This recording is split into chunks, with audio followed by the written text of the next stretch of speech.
What's up, everybody? Welcome to PSI Love You. XOXO presents the Underrateys. I'm one of your hosts, Greg Miller, alongside the OK Beast Blessing, Adeoye Jr. What's up, Greg? Not much. Give me a cheers there, young man. Oh, Happy wow, to have we're you doing along this already, for the ride. yeah. Oh, yeah, come on. If Dude. you're at home, pour your bourbon. If you're driving, don't partying pour out it here. yet.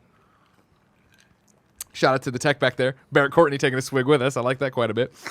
Ladies and gentlemen, it's a big day here. It is. It is episode 10 of PSI Love You, Wow. XOXO Volume 2. Who would have thought? Who would have thought we'd make it to double digits? Look at us. I thought, look at us. Did you believe it? Not me. And so we figured, why do just a normal show? You know what I mean? Why not on, of course, one of the hottest days of the year for no reason whatsoever in San Francisco because nothing makes sense, put on suits and do the Underrateys. Blessing, what are the Underrateys? I figure for Gamescast, we've done the most iconic PlayStation games. And nobody watches it because it's not PSI And nobody Love You watches XO. that show. Yeah. For this podcast, I wanted to get kind of unique, right? Yeah. I don't think there's ever been a podcast that's ever done just a full episode of games that are underrated. Never heard of it. Never heard seen the top of 10, that never seen the top concept. 25, never. Especially PS Love You. PS Love You has never done that. Of course not. That's not sarcasm. I don't think. I don't know. I legitimately don't know what Colin used to do. And so I feel like this is a good opportunity to give shine to games that usually don't get to shine, right? Games that either fell under the radar because they weren't popular, or maybe Didn't get enough love. or games that are maybe like are sevens but are great sevens. Damn, I like that a lot. Yeah. Because again, Gamescast, Tim over there, what's a 10 out of 10 to you? He's worrying about that. Yeah. Not about what's a solid game. What's about an underrated game? There's so many games out there that we don't get to talk about because we talk about God of War and Last of Us all the time. I know, I hate it. Yeah. You know what I So mean? that's what Stupid this Neil is. Druckmann and Corey, so talented, you know? Exactly. So this is an opportunity to kind of talk about games that may not get the shine usually. Okay. But we want to give shine to. I like that idea a lot. Ladies Yeah. and gentlemen, of course, you liked it. Many of you wrote into patreon.com/kindoffunnygames, just like you can to be part of the show. You wrote in with your Underrateys as well. We will be listing them throughout the show as well. Did you look through the picks? Not yet. No, I've not Okay. seen any of them. There's a lot of really good ones in there, Okay. and that's what I appreciated. I did it not knowing, are we going to get a lot of games that actually have gotten the love they deserve? No, you guys went and picked things. You had arguments for why. Hey, this Vita game, this PSP game, nobody ever talked about it. I don't know why. I love it. That's what we're all about today on the Underrateys. Again, if you're home, it's a celebration. Crack a cold one. If you're driving, save this podcast till you're somewhere you can crack cold one. If you don't crack cold ones, maybe you're in school, don't crack cold ones. Do whatever you got to do. Drink a kombucha. Barry, you ever have a kombucha? Nah, they scare me. They are terrible. Don't do it. Jen drinks them all the time. You know what I mean? There's so much liquid on this table right now. It gives me anxiety. Well, it was the 'Cause thing of something's you were gonna like, spill. you went in and got a cider. Yeah. And then you said, wait, is this bourbon for the show? And I said, yes. And then you said, I don't know if I want to mix cider and bourbon, but here you are. Yeah, here Look I at am. You. I That's don't, it, man. Dude, go hard or go home. Did you drive to work today? No, I didn't. Okay, good. Yeah. Okay, we'll I expense the happened to Uber take an ride Uber. home for we will expense the Uber ride home for you. Of course, again, a different kind of episode 10. Of course, your whole thing with us going through the games of the decade, all that jazz, going through and PSNing the list. Yeah, you know the what I mean? 104 list. 104 stuff. That's not happening today. Instead, you'll have to go to twitter.com/kindoffunnyvids. We will tweet there what we are actually picking for our PSN games for this one. And then next on episode 11, rank both or, all of them that we've missed or whatever. And then in terms of, that'll be the big thing. I'll pin it on the YouTube comment too if you can't find it on Twitter. So you'll find it that way.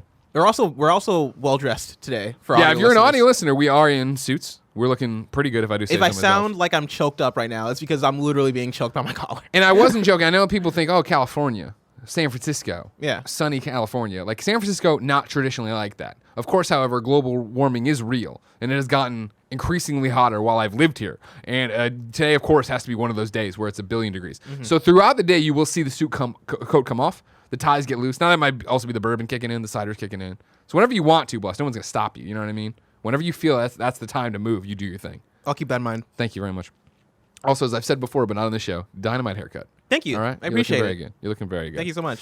Let's give a shout out to our Patreon producers. Again, this is one of those things, we're filming this in advance. So these are the Patreon producers that contributed to patreon.com/kindoffunnygames for PSI Love You in the month of February. However, we're still recording this in February with a couple days left. So if you did a late donation, you wouldn't show up in this one. We are aware of it. Joey will give us a final list when we're here in real March. However, for now, James Hastings, Evan Ballard, Steven Insler, Sancho West Gaming, Duval King, Jabub, Cody Banks. He's some kind of secret agent, right? That's right.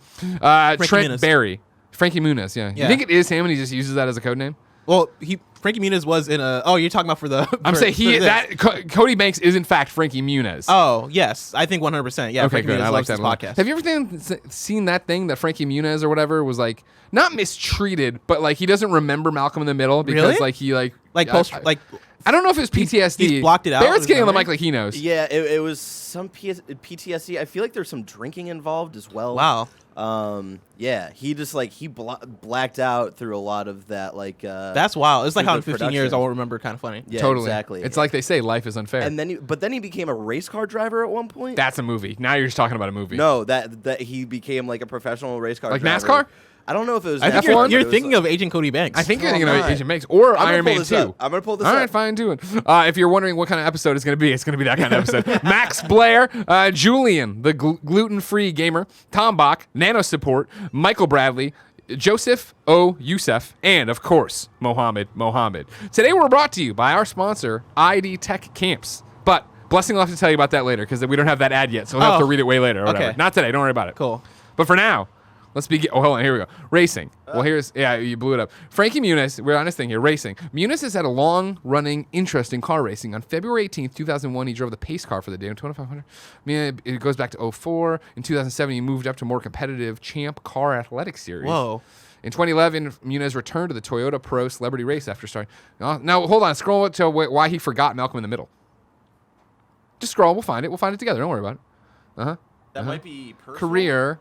Yeah, that's a good point. Is it in person? Go down to personal? Yeah, personal life and health. Okay, on November 30th, 2012, at age 26, Muniz was hospitalized after having a transient ischemic attack and spoke of the experience on Katie. He suffered a second attack a year later on 25th of November 2013. He was interviewed in 2017 and asked about his health, and he said he had no issues. It was revealed on Dancing with the Stars on October 9th, 2017, that he, in fact, has suffered significant memory loss, forgetting he starred in his own shows, including Malcolm in the Middle. Wow. Oh. So not alcohol related. Yeah. Okay. You kind of And slandered it's not the man like at that point. it's not like he had like a bad apologize. experience. I It was- retract my statement about the alcoholism. I'm probably thinking of someone else. What is transient ischemic attack? A TIA is a brief episode of neurological dysfunction caused by loss of blood flow in the brain, spinal cord, or retina without tissue death. TIAs have the same underlying mechanism as ischemic strokes. Sorry, I mispronounced this, but are caused by disruption in blood flow to the brain. Jeez, Louise. Well, Yeah, thank that's God he's scary. okay. Yeah. You know what I Man. mean? I couldn't imagine losing Frankie Muniz. Like, that sounds sarcastic. But that would be one of those random like celebrity losses that'd be like, oh shoot. Well, you grew up with him, right?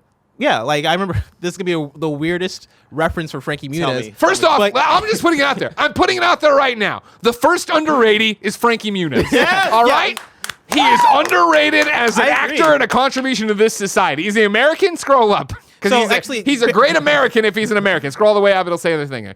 Yeah, American. He's a great Okay. American. He's an American treasure. My first point of reference from Frankie Muniz is Lizzie McGuire. That's like where I first became aware of who he was. Then Now, I started I'm watching old, of course. I Malcolm in the Middle. apologize. Was he on that before Malcolm? No, he was Okay. on Malcolm. Like he was already on Malcolm before he appeared on Lizzie McGuire, and he basically was on Lizzie McGuire as a cameo, right? But he was. Okay. I think He played himself. did. He it play says. himself? Yeah, Okay, that was it gonna be says my right next here. question because I didn't know if he played a character or if he played himself. Shout out to Big Fat Liar. It's on Netflix right now, and I want to watch it again. And it's about this kid who. It's basically like Kid. Oh, Amanda Incredible. Bynes is in it. Oh, Paul and- Giamatti. I definitely And Paul watched Giamatti, this. man. Holy crap! I just had like a brain blast, dude. I definitely watched this Film movie. tells the story about a 14-year-old pathological liar, Muniz, whose creative writing assignment is stolen by an arrogant Hollywood producer, Yeah. Giamatti, who later plans to use to make a fictional film with the same name. Yeah, Kenan Thompson's in this movie, Of course he is. dude. I remember this vividly. Kenan Thompson, I'm going to shout that out. Another underrated. Yes, you know what I another mean? underrated. We thought this was going to be PlayStation underrated. It's don't- the world underrated. I don't see Keenan. He's an uncredited okay, character. cameo. There it is. Gotcha, Ah, okay, yeah. okay, Wait, hold alright. on. Dustin Diamond's in this too? John Cho's in this. Wait, really? Wow, what a movie. Yo, should we watch? Should we watch this? Dude, movie? I'm watch this saying, one. man. Instead of watching Parasite at Tim's place, let's yeah, watch let's just this. go watch Big Fat Liar. Oh, you guys going to go to Tim's place and watch Parasite? That's cool. Do you want to come? Yeah. When are you doing We're that? watching it together because we haven't seen it yet. Have you seen it? Yeah, I've seen it. Yeah. okay. I got Yeah. my own date tonight for the lying show. The blind. Love is Liar. Blind. Oh, Love is Love is Blind Blind. for the finale tonight. I digress. Ladies and gentlemen, it's time to start. Maybe the first ever, maybe the inaugural, maybe. Well, I guess that's the same thing. Maybe the last time we ever do it. You fucking drink The your whiskey first at and home, last. all right? Ladies and gentlemen, it's PS I Love You XOXO presents the Underrateys. Blessing. Yes. What is your first underrated man. PlayStation game to bring to the table? I have a list Yeah, I of know you quite do, a brother. few, and some of these, I have like some of these I can really break down and talk about. Some of these are like games that I remember enjoying that I don't know if I can really. And here's the thing, expand on. you don't. This isn't. You're not being held to the fire. Yeah. You come out, you say 2 lines about it, and that's all you got. That's all you got. If it's going to be based on your memory of it, I understand 100%. I want to talk about a game called Red Faction for the PS2, the first one. Yeah, you do. Yes, you do. I remember punch playing, holes in the wall. I remember Red Faction. Dude, Red Faction was awesome. So I pulled the Wikipedia description of Red Faction for you guys to hear. Right? Wikipedia writes. Wikipedia says Red Faction is a first-person shooter video game developed by Volition and published by THQ for PlayStation 2 in 2001. Red Faction takes place on Mars in the late 21st century. The player controls a miner named Parker who helps lead a rebellion against the Ultor Corporation. The premier feature of the game is its geomod technology, short for geometry modification, which provides destructible environments, allowing the player to destroy certain sections of the scenery in the game. For example, instead of opening a door, a player could just blast through the rock surrounding the door.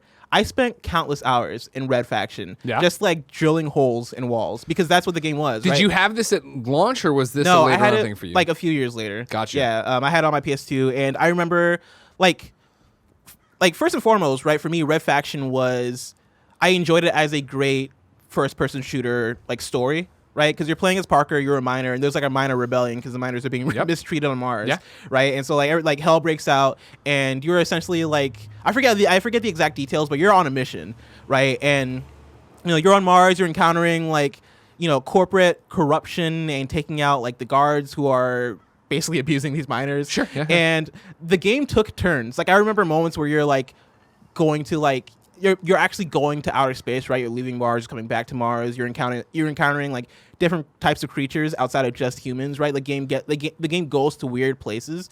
But yeah, like the geomod technology is the thing that like really made this game shine, right? The idea that 100%. You can like drill holes and kind of terraform the environment using rocket launchers. One of the things I think we've lost as we've gotten older, the video games have matured, all these different things. We're talking about it right now as we barrel towards the PlayStation 5, right?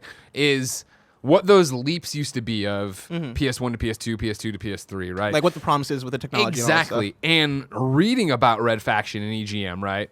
And having, this is a 2001 game. I had my launch, I was in line October 26, 2000 to buy my PlayStation 2, right? Because I didn't get in line to pre-order it like an idiot. I remember bringing that system home and thinking about what the future of video games were going to be, and then reading the EGM that previewed Red Faction and showed holes in the wall, and you're like, there's no way I'm doing that. And you jump cut. I can distinctly remember jump cutting to me having that in my dorm room at Mizzou, and sure as shit, punching giant holes in the wall. And like, fuck. It's one of those games where, and this is going to sound psychopathic, right? Yeah. Where you would throw the the remote bombs on NPCs while there's a motorcycle that's really excited about Red Faction. That's an underrated motorcycle out there, everybody.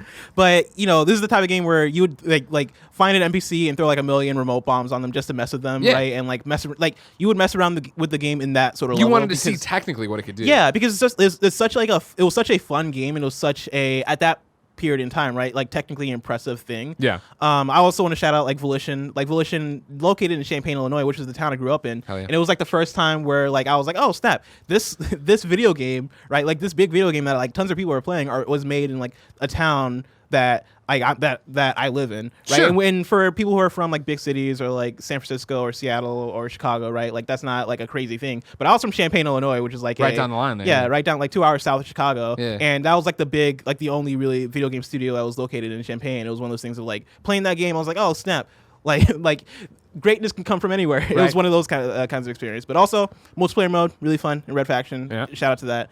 And overall, like really fun, really great experience. Red Faction. That's probably one of my favorite first-person shooters.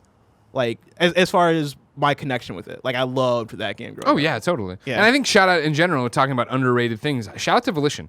Yeah. Volition doesn't get the credit they deserve. Yeah. If you're not aware, obviously they did Red Faction, but now I think they're more known for Saints Row.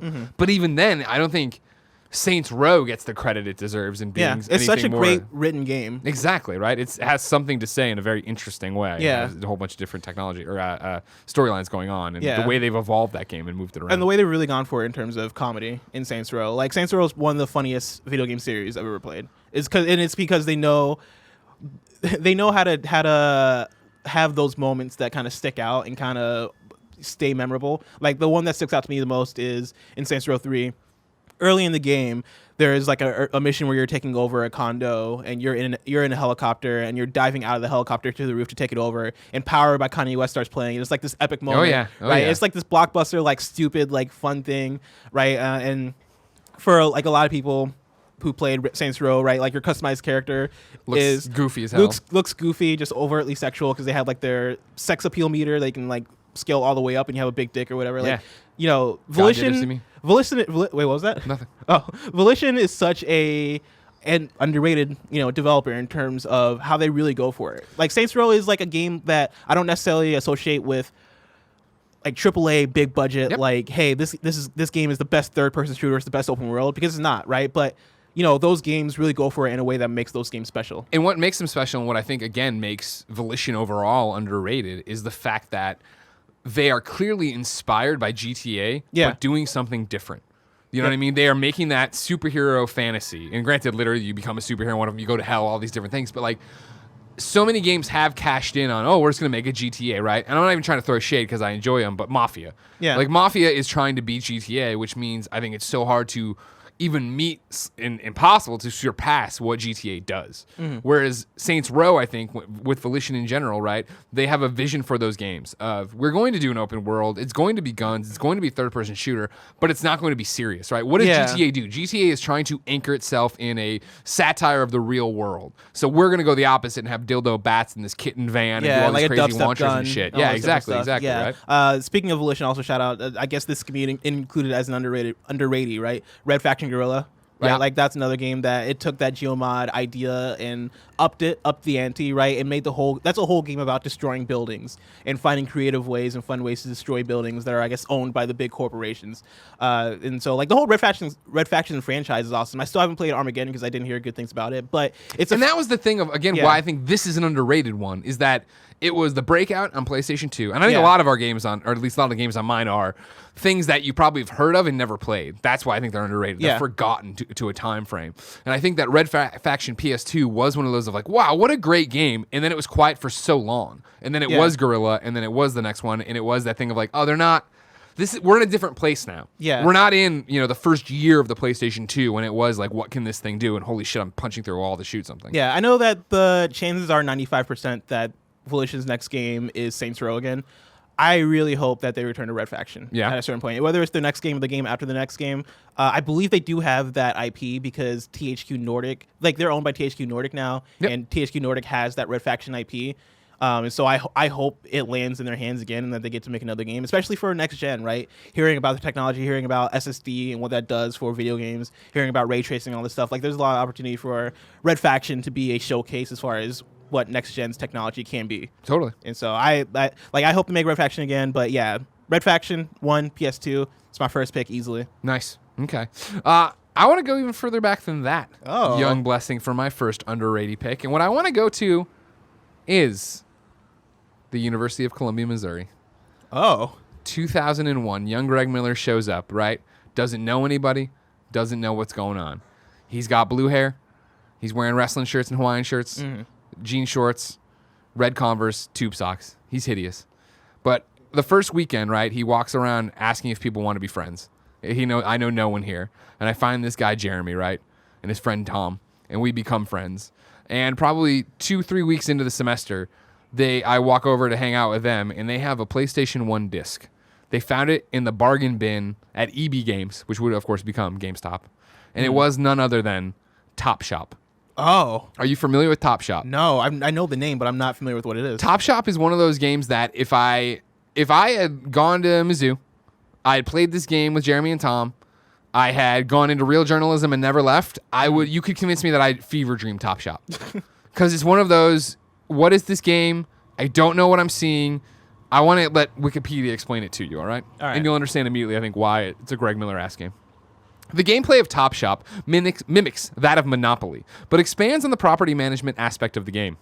As in Monopoly, players move across the game board in accordance to the number they roll on a dice, purchase unknown properties when they land on such, and earn money when they reach the bank. Rolling an E triggers a random event. while landing on an elevator space can affect the direction in which player moves. Top Shop deviates from Monopoly when players land on spaces owned by other players. Instead of paying rent, the landing player must buy an item from the owner player's store. See, Top Shop, ladies and gentlemen, is a board game happening within a mall. You That's are wandering awesome. around the mall, and when you land on these properties, which don't look like, if you're imagining the board of Monopoly, right? It's not that. Imagine you're staring at a cross-section of a mall where you're moving on a 2D plane with each one of the stores there, multiple levels, hence the elevators. You stop on these. If it's unowned, you can buy it. You can open your own store, and you're trying to make money off of people that way. Items cost varying levels of money, and when one buys, they disappear from the store and must be restocked by the owner. In addition, when an item is bought, the player may receive cash back and/or a random number of points, which can be used at the bank to buy various special events, such as random money exchange or win the game. There is just literally you can win the game. That's awesome. When neighboring spaces are purchased by the same player, a larger shop with greater stock capacity and more available expensive items is built. Stores themselves can only be bought from other players when they are sold out of all their goods and can only be restocked by the owners when they land on the store, unless a special event allows otherwise. In addition to multi-tap support, that's right. You could plug in the multi-tap and play this motherfucker. Top Shop features 8 maps, 11 characters in 44 shops, and can be played either story or free play mode. Blessing, we were fucking addicted to this. I definitely recognize the CD case. I pulled up a picture of it. Yeah, I was gonna say, Bear, can you toss it up? Search Top Shop video game PlayStation. You'll find it. In but the yeah, I had search. no idea what type of game it was. So to hear it's a board. Well, that game, was the thing is, that's wild. I would have again to the Fever Dream part of it. I remember it's one of those. I was like, oh man. Does anyone remember this game? Did anyone play it? And sure as shit, of course, it's the internet. Tons of people did. But the fact that it's not like a laughed out, because when we were playing it, I remember being dumb kids in the middle of Missouri, it was this idea of like, what is this meant to be good? What there was literally one story, like, because when you buy items from the stores, you use them in the game. And it was always a big deal to get the Chirp Chirp shoes, which... And I'm, again, talking about something. There it is. Top Shop, the board game. That's what it looks like if you're a video listener. If you want to bring up some screenshots by Google, that'd be great, Barrett. Chirp Chirp shoes, and again, I'm now relying on memory that is 19 years old. If memory serves, the Chirp Chirp shoes didn't make you go faster. They just made chirping noises when you walked. And so it was a big deal to get to the shop. And if somebody had a shop that had Chirp Chirp shoes, and you could get them to go squeaky, squeaky, squeaky, squeaky, squeaky as you walked around and annoy everyone in the fucking room. Like, I think when I talk about college, obviously, it's defined by the PlayStation 2, right? Because I bought it my senior year, went to college. I was one of the few people freshman year that had a PlayStation 2. I think most of my stories come down to playing SmackDown in the dorm, right, and making friendships over that. Eventually moving into the Antler house and having a GameCube and all of us playing Mario Golf and a kart and everything along those lines. But like, this was the start of all that. When people talk, oh, there it is. There's some music right there. Do you have Chirp Chirp shoes? Oh, no. There's a video called PS1 Underrated Gem board game Top Shop. Oh, that's perfect. Is it just gameplay? Yeah, it is. Yeah, put this okay, up. yeah. So like, this is the first. This looks party really game. cool. This is the first party game of my collegiate experience. And we would go to Bingham Dining Hall at Mizzou. We would get the shitty pizza and Bosco sticks, and we would come back and sit there and play this. Bosco Dr. Pepper. sticks. Yeah, you remember Bosco Dude, sticks? I do remember Hell yeah, Bosco you remember sticks. Bosco Dude, sticks? they had Yeah. those in high school. Oh yeah, that was the thing. Can you just jump randomly ahead to show the yeah, exactly. Just show what it looks like inside of the game, Barrett. Thank you so much. See, like, yeah, tenant wanted. So you go in here, you're gonna buy the thing, whatever that means. I don't even remember anymore. But you see other characters up there. You see your character or the person playing down here, and it was just such a dumb, weird, super Japanese game. Yeah, you know what I mean. And I love the style, how like anime it is. and that's the thing of, again, coming from the burbs of Chicago, where, I was a Sega kid till I got the N64, till I bought my PS1, till I bought my PS2. Like, even with PS1, I really don't think I was exposed to how Japanese and how foreign, and I don't mean in a bad way by any means, but how outside of my comfort zone PlayStation was. And so to get here and have them buy this on just a whim, right? And us opening up burger shops and comic boys and all these different things, like, what a fucking experience this was. Underrated gem that people don't talk about enough. It was a lot of fun. That's awesome. Do you think we'll ever see a sequel? No. Sadly, I do not think you'll see a Top Shop sequel. It's just, people have given up on it. Top Shop. According to this, it was Kid, KID. KID. Yeah. Are they still in business? I've not heard of Kid. Kindle Imagine Develop? I don't think so. Yeah, no, they went out of business in 2006. Okay, well, there you go. There you go. Man. But anybody who wants to make a Top Shop, I'm sure you could. Nobody's going to really come after you, probably. Yeah. Just make an anime board game. Put it out on console. Good enough. Yeah. Bless. Yes. Malcontent Ronin. wrote into patreon.com/kindafunnygames, just like you could have, to be part, of course, of the Underrateys. You can write in now to be part of the, PS I Love You XOXO every week, yada, yada, yada. However, Malcontent Ronin picks the 2007 PS3 exclusive Folklore. Developed by the since defunct Game Republic, the studio that did the Genji series games, this intriguing JRPG had you alternating between dual protagonists to solve an old murder mystery in an idyllic Irish village. Your investigation takes you through the Netherworld, a surprisingly colorful land of monsters. The gameplay was unique in that you collect monsters and then assign them to face buttons, thereby becoming your abilities. It is remembered by some as the one good use of the 6-axis, the game requiring you to literally yank the spirit out of monsters. I remember it for a wonderful tale filled with unexpected twists and for its lovely and whimsical nature. I hope the days of such exceedingly unique RPGs are not entirely behind us. See also Valkyria Chronicles a year later. Wow. I will tell you right now. Yeah, I was going to say, what can you tell me about Folklore? Folklore Malcontent Ronin needs no introduction with Greg Miller. Of course, this was, I remember, Ryan Clement's first big review at IGN. Because it was a first party, it was exclusive to PlayStation. Not first party, I apologize. I think I spoke out over on that one. But it was, in fact, a exclusive. It was there. Everybody was super stoked for it. And Ryan infamously gave it a 9, which everybody gave him shit for, but I don't think was wrong. I had played Folklore not all the way through. I didn't review it, obviously, but I played it at events and I played a little bit at launch, and I did really dig it. And I want to kick you over to Ryan Clement's verdict from IGN.com. What do we have here? This was uploaded on October 3rd, 2007. What a fucking time capsule. Ryan writes, there are many other aspects of the game worthy of discussion, but we can't cover all of them here. Let's just end our commentary by saying that a great deal of the magnificence in Folklore comes from the little details. The serenity within a field of bristling flowers and cascading petals, or the charm of a stairway that rings with laughter when your character's foot falls upon it.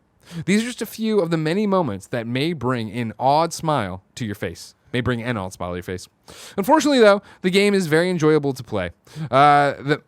It's very enjoyable. The menu load time, frame rate, and level repetition issues can detract from the gameplay experience.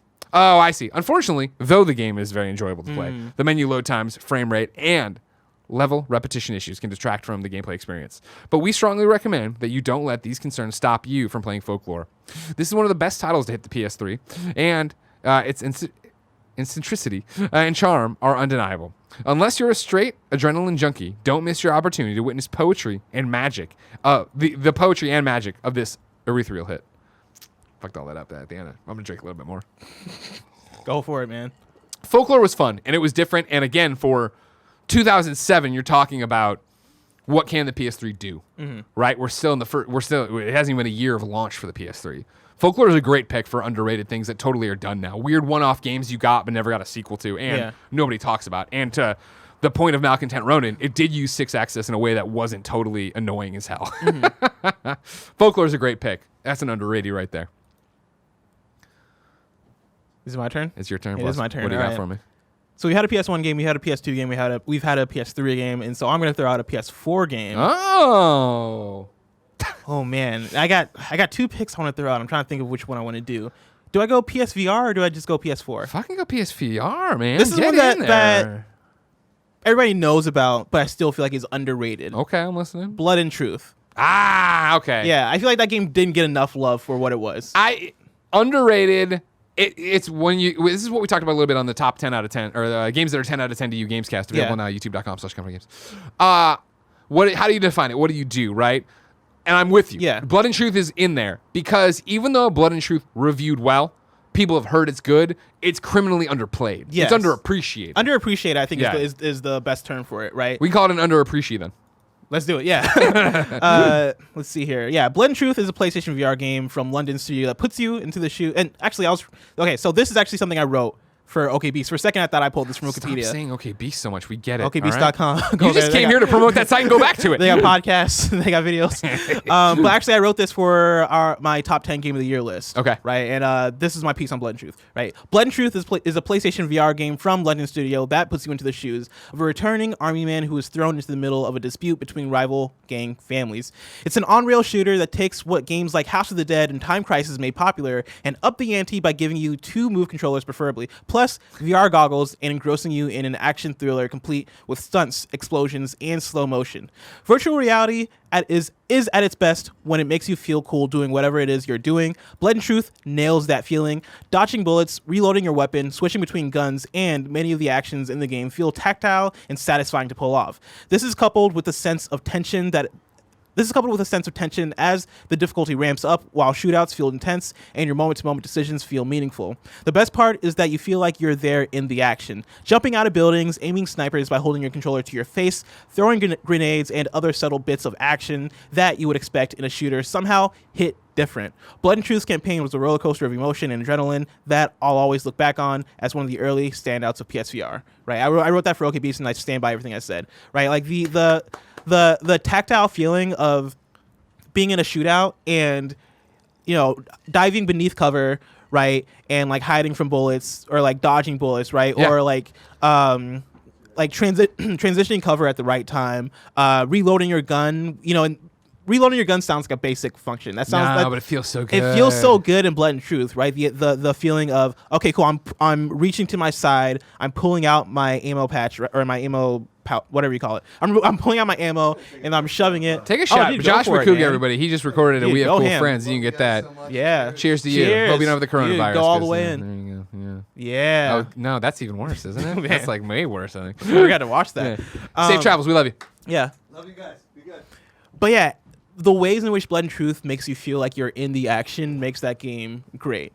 And so, yeah, Totally. shout out to that one. Also, like the dual wielding and Dude, all Blood that and stuff. Truth, I'm with you 100%, right? And that's been...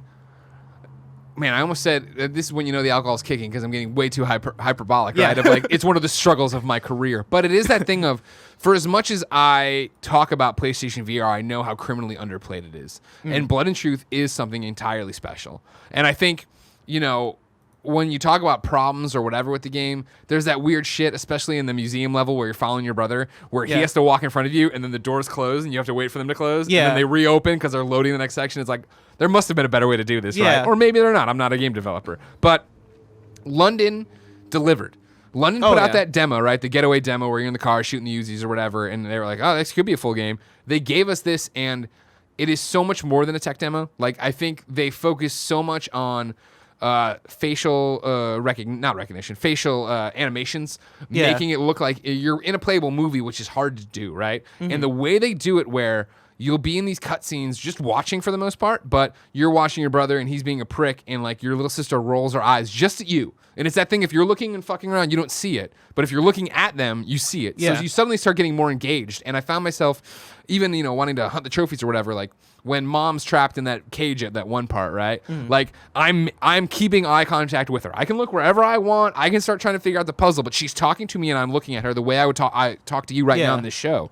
And that is such a little thing that is then coupled with gameplay that is amazing and is heart-pounding and is enthralling and interesting and every other, you know, adjective you can assign to it, right? Like I always go back to, and I talked about it, you know, my first time ever playing this game, I remember doing it. I remember being crouched at the side of a blackjack table or roulette table or whatever casino table it is, setting the bomb. People broke in. I'm shooting over it. I'm going back down. I'm reloading. It feels great as I pull them out of my little flak jacket and put it in.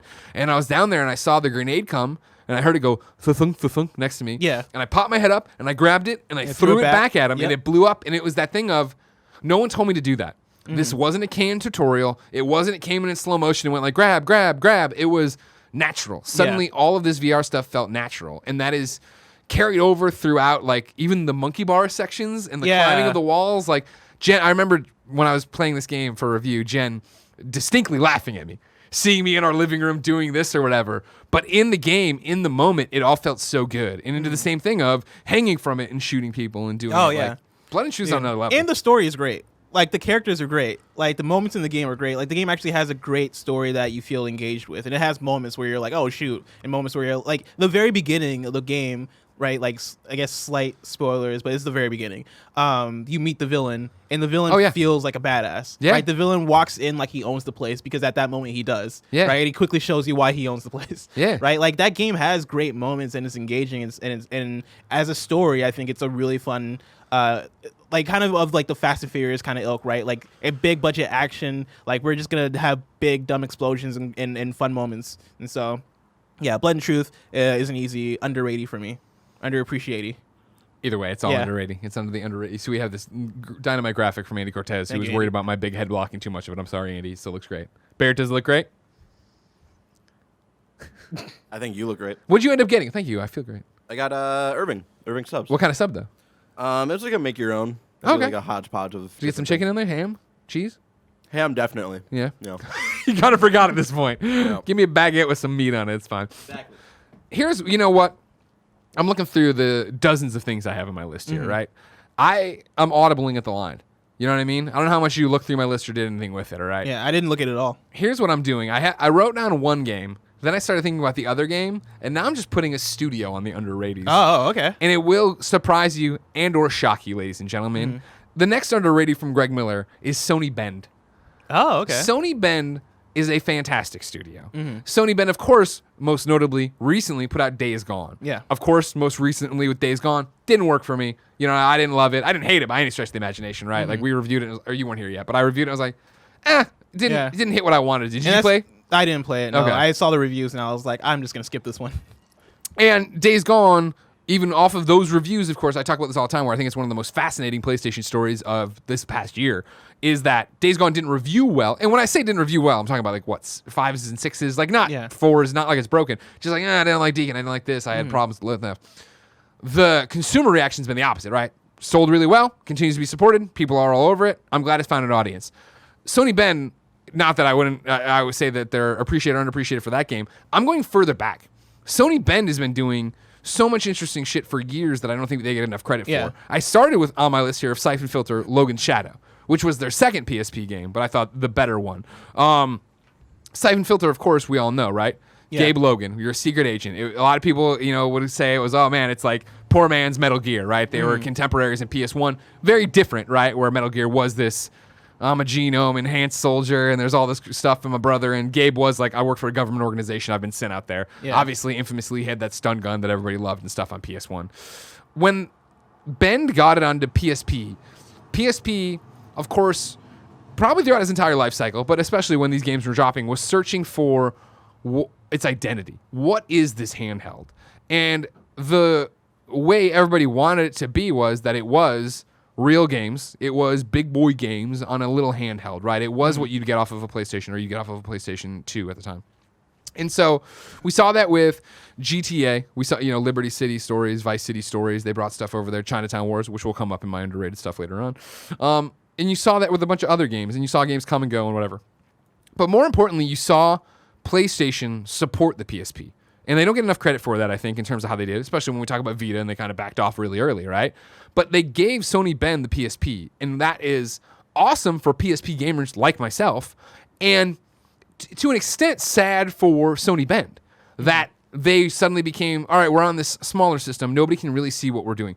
Both of their Syphon Filter games are excellent, and then, totally a Greg Miller underrated here, Resistance Retribution was fucking awesome.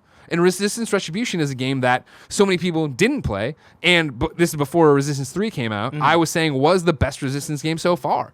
Like, Grayson's story was so good, and it broke you out of that army mentality that I was in, and it gave you a personal story. And that is what both Syphon Filter, Logan Shadow, which is the one I'm putting on here, and Resistance Retribution shined with, was, hey, we have full-blown stories. These are on par with what you'd be getting on the PlayStation platform, period. We're giving you awesome cutscenes. We're giving you awesome characters. We're giving you awesome motivations, villains, all these different things. And continuing to move these franchises along in very different ways, right? Like, it's still heartbreaking. Spoilers for Syphon Filter's Logan Shadow, right? That game ends on a humongous cliffhanger. Yeah. Like, Gabe Logan, the star of Syphon Filter, is shot and bleeding out in the street, and that's the after-credit scene, or the mid-credit scene. I'm old now, I don't remember. Like, that was phenomenal. Resistance Retribution was phenomenal. However you want to feel about it compared to the other ones, Uncharted Golden Abyss on Vita was phenomenal. Sony Bend defines the Underrateys, right, in terms of that. And that's why, like, I'm glad Days Gone has found an audience, even if it wasn't a 10 out of 10 to me or whatever, right? Like, I want that studio to thrive. I want those people to keep telling stories. I want them to keep doing things, because they do amazing shit.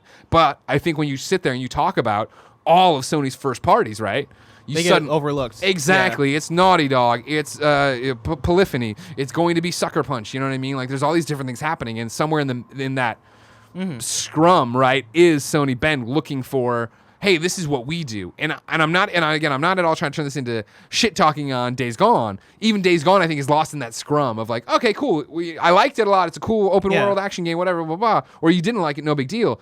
I think their portable stuff was on such another level that just totally got overlooked. And I think when we talk about Sony first parties, right, like we immediately, when we're gearing up for next generation, we immediately throw out Horizon, God of War, Last of Us, or like whatever Naughty Dog's doing, right? And we routinely leave out Days Gone because we don't necessarily see it of that ilk. What I want to know from you is that for Sony Bend's next game, right, do you think bringing back Syphon Filter could be the move to put them on the map? Or do you think they're well, I mean, they're on the map. That's the thing. And that's why, again, I think it's such a fascinating story of just like, okay, cool. Critics and I'm painting with a broad brush, but the big critical reviews I saw of it, and then Game of the Year awards and conversation, right, past Days Gone by.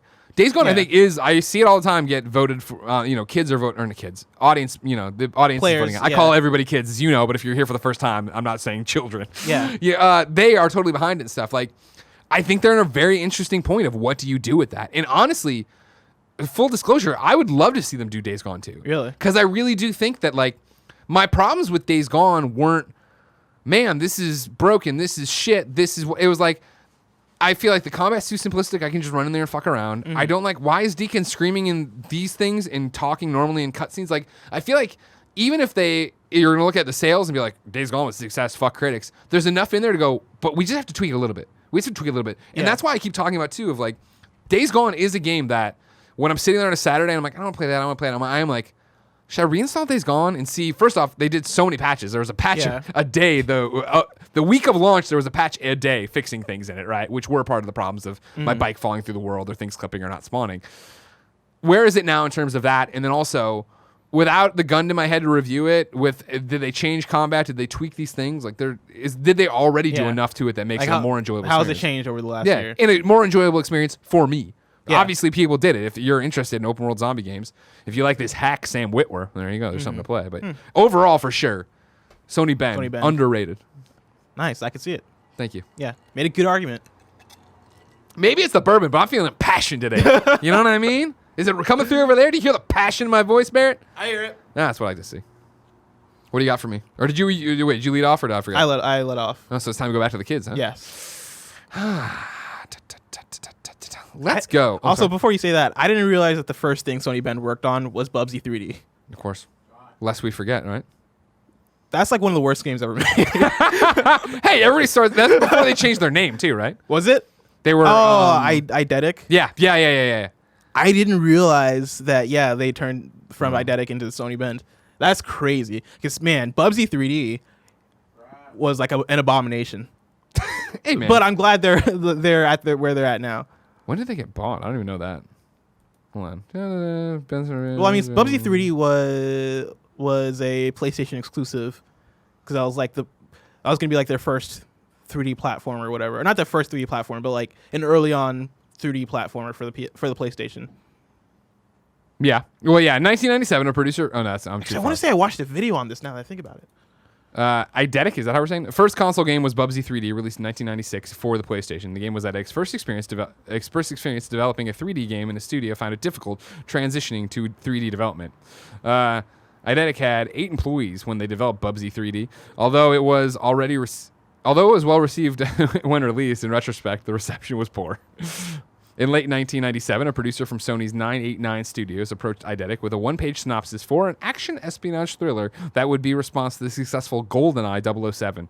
The synopsis was entitled Syphon Filter, which had no meaning, and it contained no story and characters, but included ideas for the setting and gameplay mechanics. Sony trusted Eidetic with the... I'm sorry if I'm saying that wrong. With the project, despite Bubsy 3D's poor reception, because the team had experience with developing for the PlayStation and an engine that could run the game. For the development of Syphon Filter, Eidetic recruited 5 more employees. The development of Syphon Filter was difficult because Adeoye had no experience making a stealth. This is all from Wikipedia, by the way. Making a stealth action game. Due to missing deadlines and making changes to the game's structure, story, and mechanics, Syphon Filter was almost canceled several times. Writer and director John Garvin, who now leads the studio over there, joined Adeoye after the first prototype of Syphon Filter was created. Despite difficulties, 989 Studios producer Connie Booth, who of course just got the Lifetime Achievement Award at DICE, had great faith in the project. Syphon Filter was released on February 17, 1999, and sold over 1 million units in its first year after release, surpassing the expectations of Sony and Adeoye. The studio was purchased by Sony Computer Entertainment in 2000 after the release of Syphon Filter 2 and went on to develop 4 more games for the Syphon Filter series under the new name Bend Studio. That's crazy. Hell yeah. What a glow up, man. Right? Exactly. And that's the thing. They're a fucking dynamite studio. Yeah. I can't wait to see what they do next. Jumping in to the audience here. Where do I want to go? Oh, this is a fun one. No, here's a much better one. They're all fun. Not everybody's going to get read, obviously, but here's one that speaks to me personally that I want to talk about.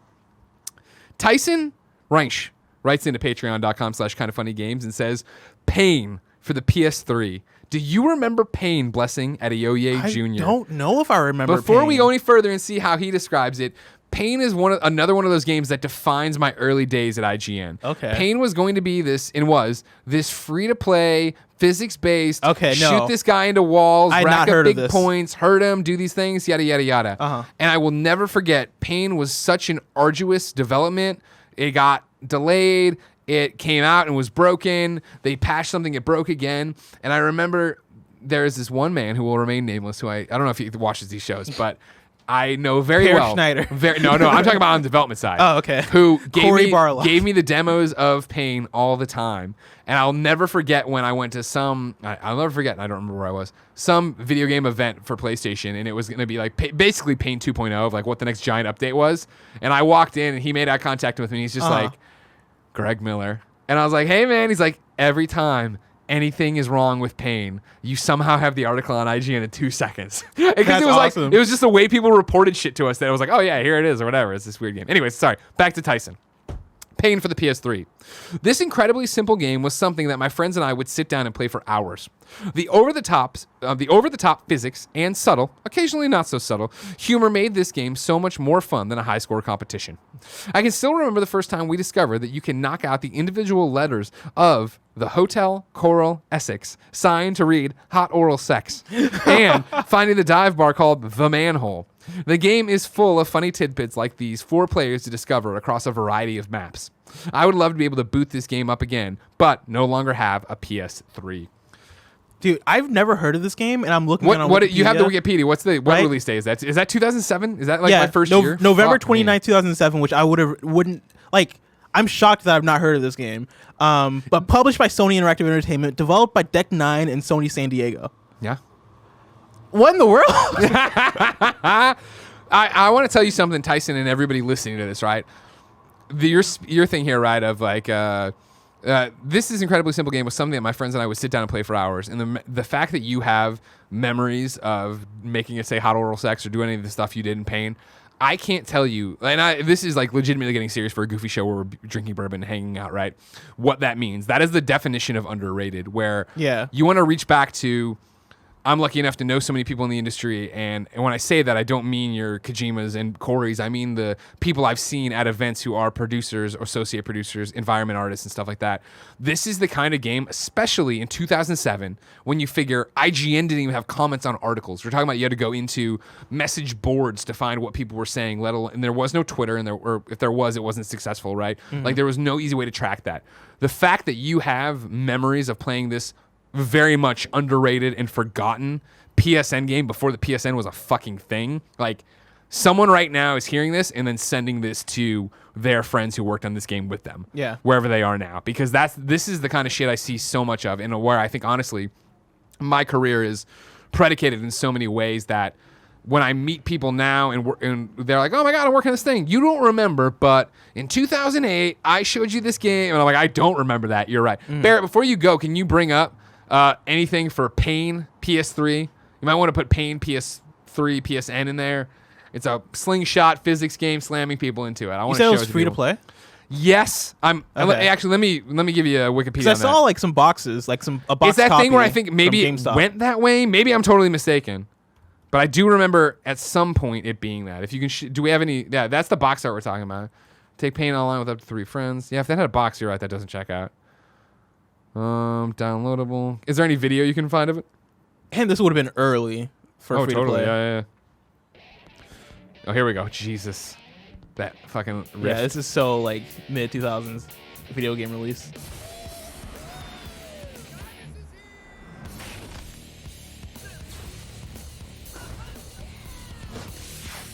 Fun with explosives. See, and that was the thing. It was like trying to combo together. It was, if you're an audio listener, it's him getting launched off the thing, slammed into things, and then it was like how much you could keep moving. It's just like, it's like Burnout Crash mode almost, but like with humans. Yeah.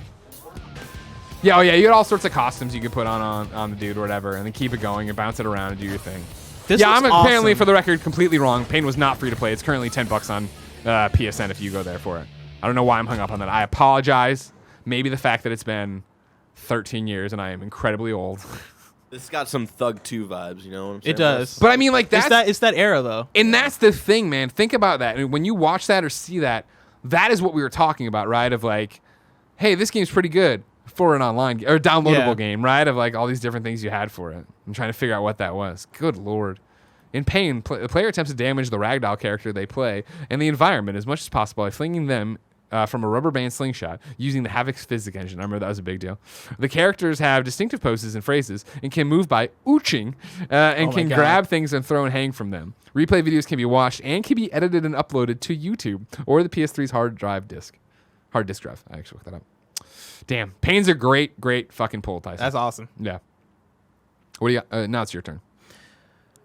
The Warriors for the PlayStation 2. Okay. Dude.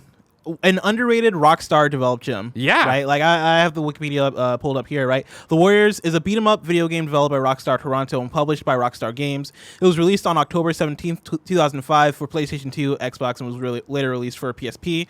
The Warriors is based on the 1979 movie of the same name, which in turn is based on the 1965 novel of the same name, which I didn't realize that part. I didn't know it was a book.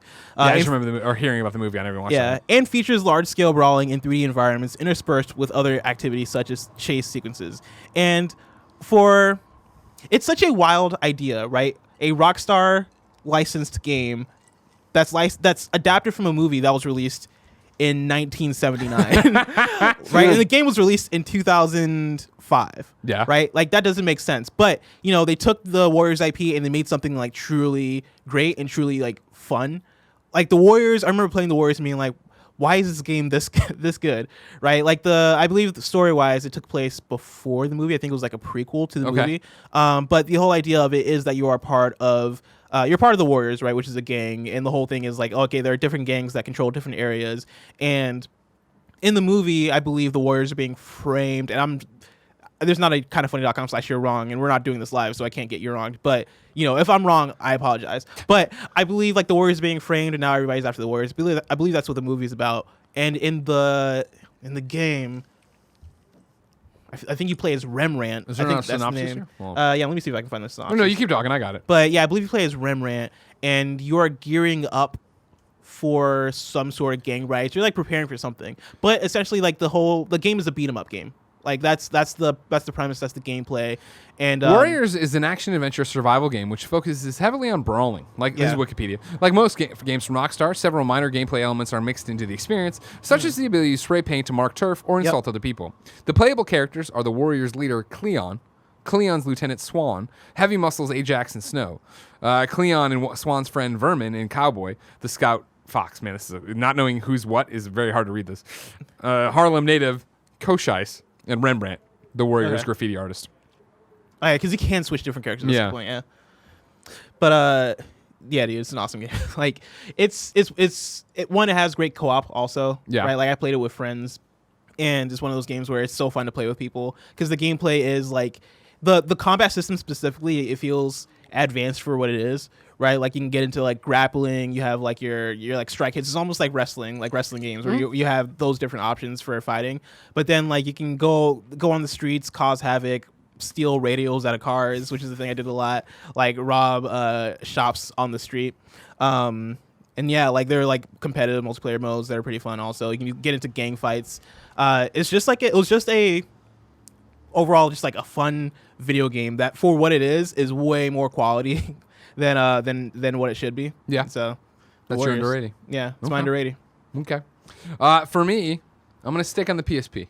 I'm going to pick one that you might say you're outrageous. I know that game, and I don't think a lot of you do. And it's upsetting we never got another one. Rock Band Unplugged. Oh. Rock Band Unplugged on PSP was the best Rock Band. I said it. Wow. You know what I mean? Wow. Sorry. And I love Wow. Keep blowing your nose, Courtney. It's hot in here. I'm giving It's you the a hot spicy take. takes. I'm sorry, Barry, if it's too hot in the kitchen for you. It's real hot. It's not too hot for me, all right?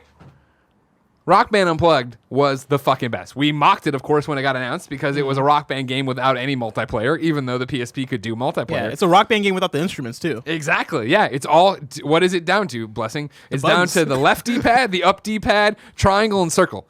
Those are the controls for playing this game to control your things. And as the notes come down the highway, you got to tap them. As somebody with no fucking rhythm, I was so fucking good at this game in a way that I would never be able to be good at normal Rock Band, playing guitar, right? I was good at singing, of course. Come on, you've heard these angelic tones before. But on the Unplugged, with just the 4 buttons, I was able to actually get the timing down. Let alone the fact, like, this is the thing, right? So you talk about what the game shipped with. If you go to the Wikipedia page, it's outrageous to look at the soundtrack that it came with, right? So it comes with Jackson 5, Pearl Jam, Weezer, Kansas, System of a Down, The Offspring, Nirvana, Foo Fighters, Modest Mouse. It keeps going like this, right? And then if you want to scroll to the downloadable content, it goes and it goes and it goes and it goes because they supported this game in a way that, sure, Rock Band supported regular Rock Band. There was, updates every time. Everybody knew that. But to have them supported this way of having Motley Crue, Dr. Feelgood on there, Still Alive from GLaDOS, Thin Lizzy with The Boys Are Back in Town, like Alien Ant Farm, Smooth Criminal. Like, Man, yeah, we talk about both PSP and Vita not getting the support they needed and not getting this, the love they deserved. Like, fuck that, man. Harmonix was out there supporting this. And granted, Harmonix, one of the developers, Backbone Entertainment, the big movers and shakers behind it. Yeah. But it is a game that was always overshadowed by the fact that there was Rock Band, or if you're a Tim guy, there was Amplitude.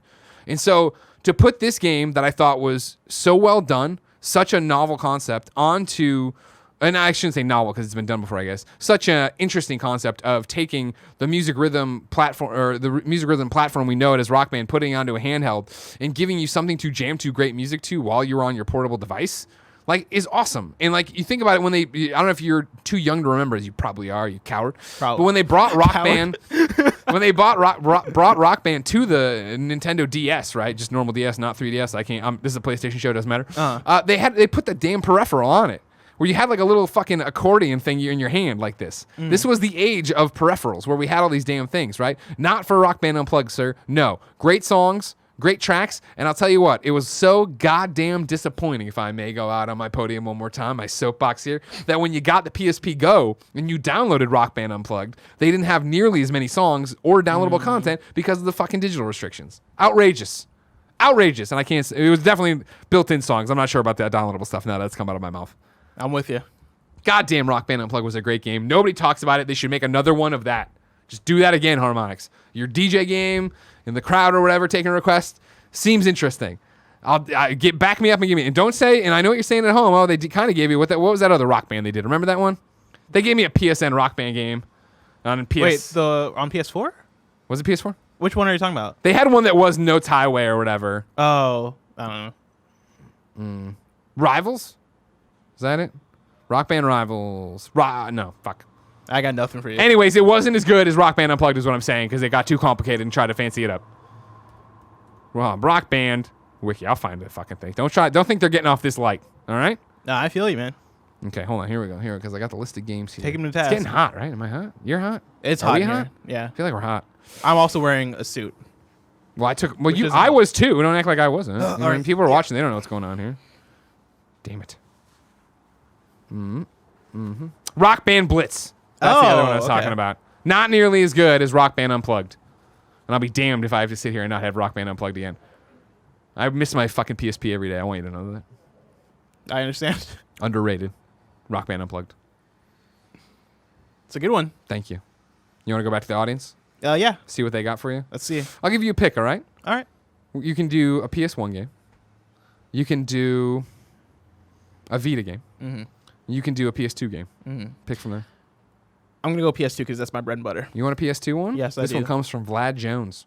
Vlad Jones writes in to patreon.com/kindoffunnygames and says, Level 5's Dark Cloud Yes! and its sequel, Yes! Dark Cloud 2. I had that on my list. Dark Chronicles, in other regions. These games are one part action RPG with sort of proto-Soulsborne combat taking place in dungeons with floor layouts that randomly generate upon each visit, and one part engrossing SimCity clone. The weapon upgrading system is in-depth and fun as hell. Easily two of the best and most overlooked RPGs for the PlayStation 2, to the point where Dark Cloud 3 is my pipe dream E3 my announcement God. above anything they could announce. Oh, man. They've been brought to PS4 digitally for pretty cheap and are playable with a PS Now subscription. They're a must-play for anyone interested in the genre or missing these during the PS2 era. Dark Cloud is so good, man. Mm-hmm. It's like the perfect combination of gameplay elements that you wouldn't think to put together, but when you put it together, they work, right? Being the city building and then also procedurally generated dungeon crawling. So the whole setup of Dark Cloud, right, is I guess you're a hero, right? You arrive. I guess you're a hero. I guess you're a hero. It was kind of the setup's kind of confusing, but you land in like a village, and the village has been taken over by a monster, and now it's just an empty field. And there's like a person that's like, hey, you got to go into those caves because in those caves are the I forget the exact word for it, but there are these orbs, and if you collect the orbs, those are then the pieces to rebuild the town. And so there are like, I'm just gonna say 12 levels to the dungeon, or to the cave dungeon, whatever you want to call it. And you go level by level, collecting the different orbs. Each level, the Atla, yes, the Atla orbs. Each level of the dungeon is procedurally generated, and so every time you go in, it's different. You have to manage your thirst meter. That'll then determine how long you get to stay in the dungeon, like what your thirst is. You then have I was gonna say hunger, but you definitely don't have hunger. I don't think you have hunger. You have health, and like your weapons are degradable. So if you have a certain number of hits, your weapons will break, and there are multiple characters you can choose from, right? Really fun game, really well to put together. And then once you complete a town, you then move on to the next one. Then you're rebuilding. I'm gonna say 8 different settlements, and it's just a fun experience. Dark Cloud is one of, whenever people write another question, well, like, what's your gaming shame, your skeleton in the closet? Mm. Dark Cloud, I remember, again, getting on PS2, because, PS2 was all about, right? That was such a big thing for me, such a big get.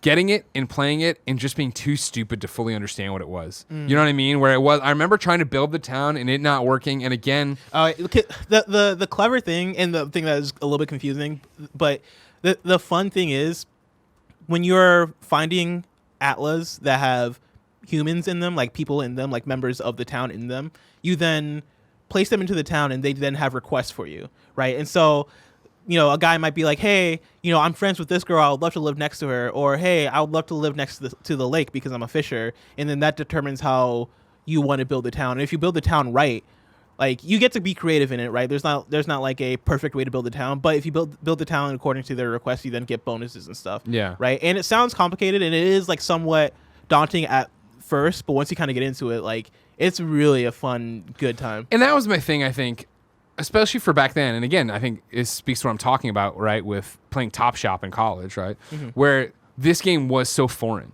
It wasn't what I was used to. It didn't speak to me in the same way the games that I had gotten addicted to and I loved were. And I don't think at that time I had the palate for it, that I had gone that far, that I was ready to be put outside my comfort zone. Yeah. You know what I mean? And that's why I usually played on my Genesis, fucking Jurassic Park and Superman all the time. I wasn't playing things that weren't pushing me to do something different. Yeah. Dark Cloud's a great pick. Dark Cloud is my jam. I'm glad you're behind Vlad Jones. 100%. Great job, Vlad Jones. Bless, what's your next underrated? Okay, since we just talked about PS2, I'm not going to go PS2. Fuck that, man. I'm going to do 3 games at once. Holy shit, look at this. It's a triple double. 3 games for the Vita, because these games kind of go hand in hand for me. Now I like it. Yeah. Rogue Legacy, Severed, and VVVVVV.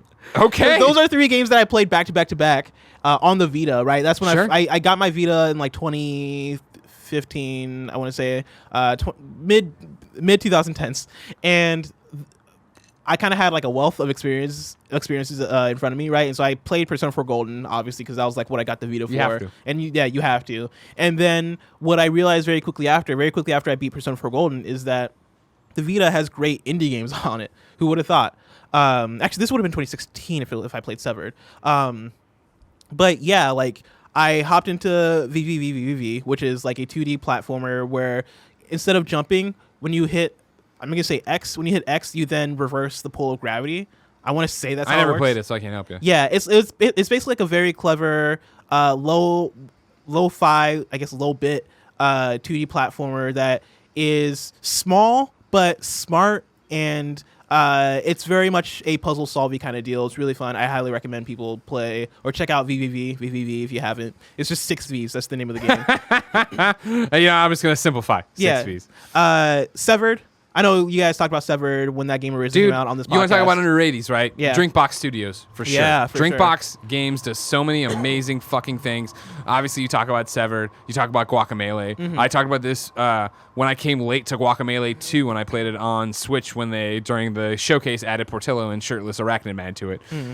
It was like, oh my God, I forgot how amazing Guacamelee is. Yeah, and shout out to Guacamelee 2 specifically. Yeah, right? And like, that was the thing, too. I don't feel like enough people Guacamelee 2 played it. didn't get any love. Yeah. Guacamelee 2, again, and Drinkbox in general. Yeah. Underrateys, yeah. But it was that game you play and you're like, oh my God, I forget how good it is. Let alone Severed, Dude, which Severed, is so which out is of like left a field. first-person Vita game dungeon crawler that is like grid-based, right? You're like walking up one space at a time or like turning one space at a time, and the combat system is fully touchscreen, and you are fighting against like monsters and creatures and stuff by swiping on the screen, right? And that's like your sword, right? You're swiping different parts of monsters in order to kill them. And dude, I got super engaged with that, like to the point where playing that game on the bus made me look insane because I was like, like doing crazy swipes because you want to get the big swipes. So you can like, I think that was more damage. You do like the big swipes, and it was such a fun, different, cool, unique experience on the Vita. That was a game that specifically worked on the Vita. I believe it is on like phones and stuff now too, but like it is, yes. Yeah, I believe it came out on Vita first though. It did. It was a Vita exclusive when it came out. Yeah. And so then eventually came to iPhone. That was probably an awesome iPad one. too, and other things. Yeah, and then Rogue Legacy was the first.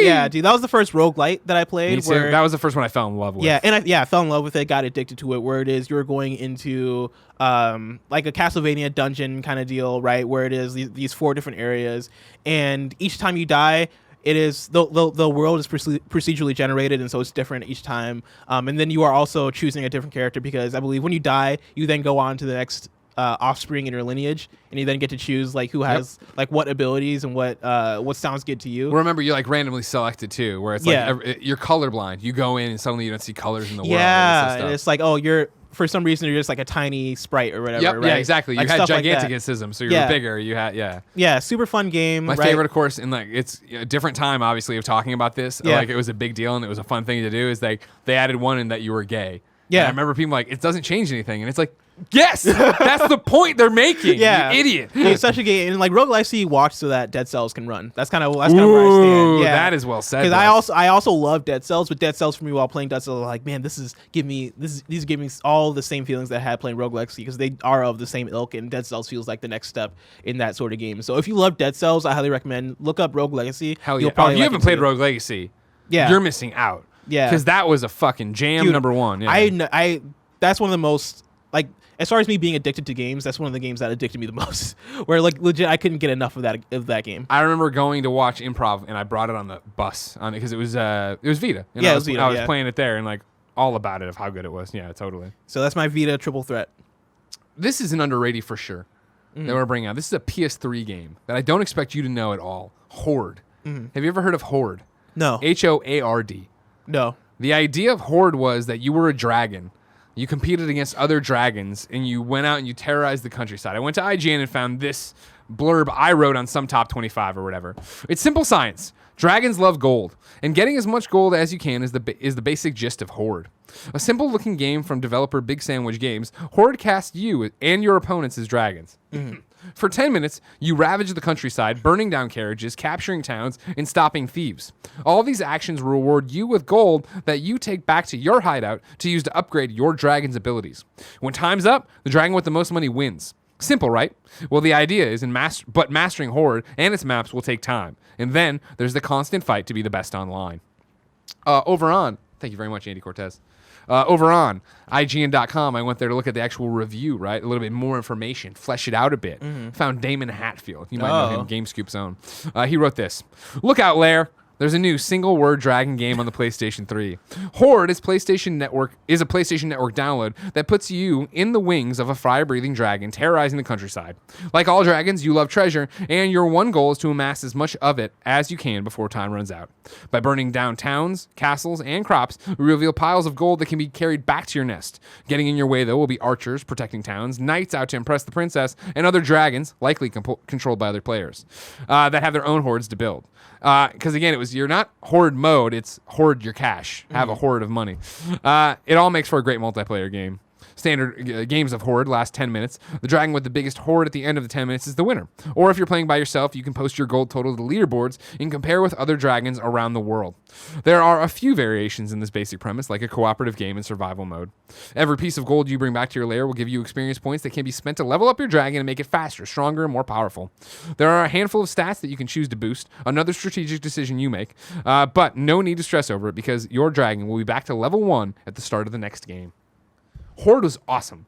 And you want to talk about something, again, like such a early contender for what PSN was, right? When we're still worried about the rubber duck game, right? Like on PS3 and all this other crap. Like, Horde was so much fun. It was one of those breakout games that you played and you're like, man, this is cool and this is what games could be. This is what we should be doing online. This is how it can be 10-minute experiences. It wasn't some giant open world. It wasn't a 30-minute overall match. It was 10 minutes. Who can get the most gold? Go.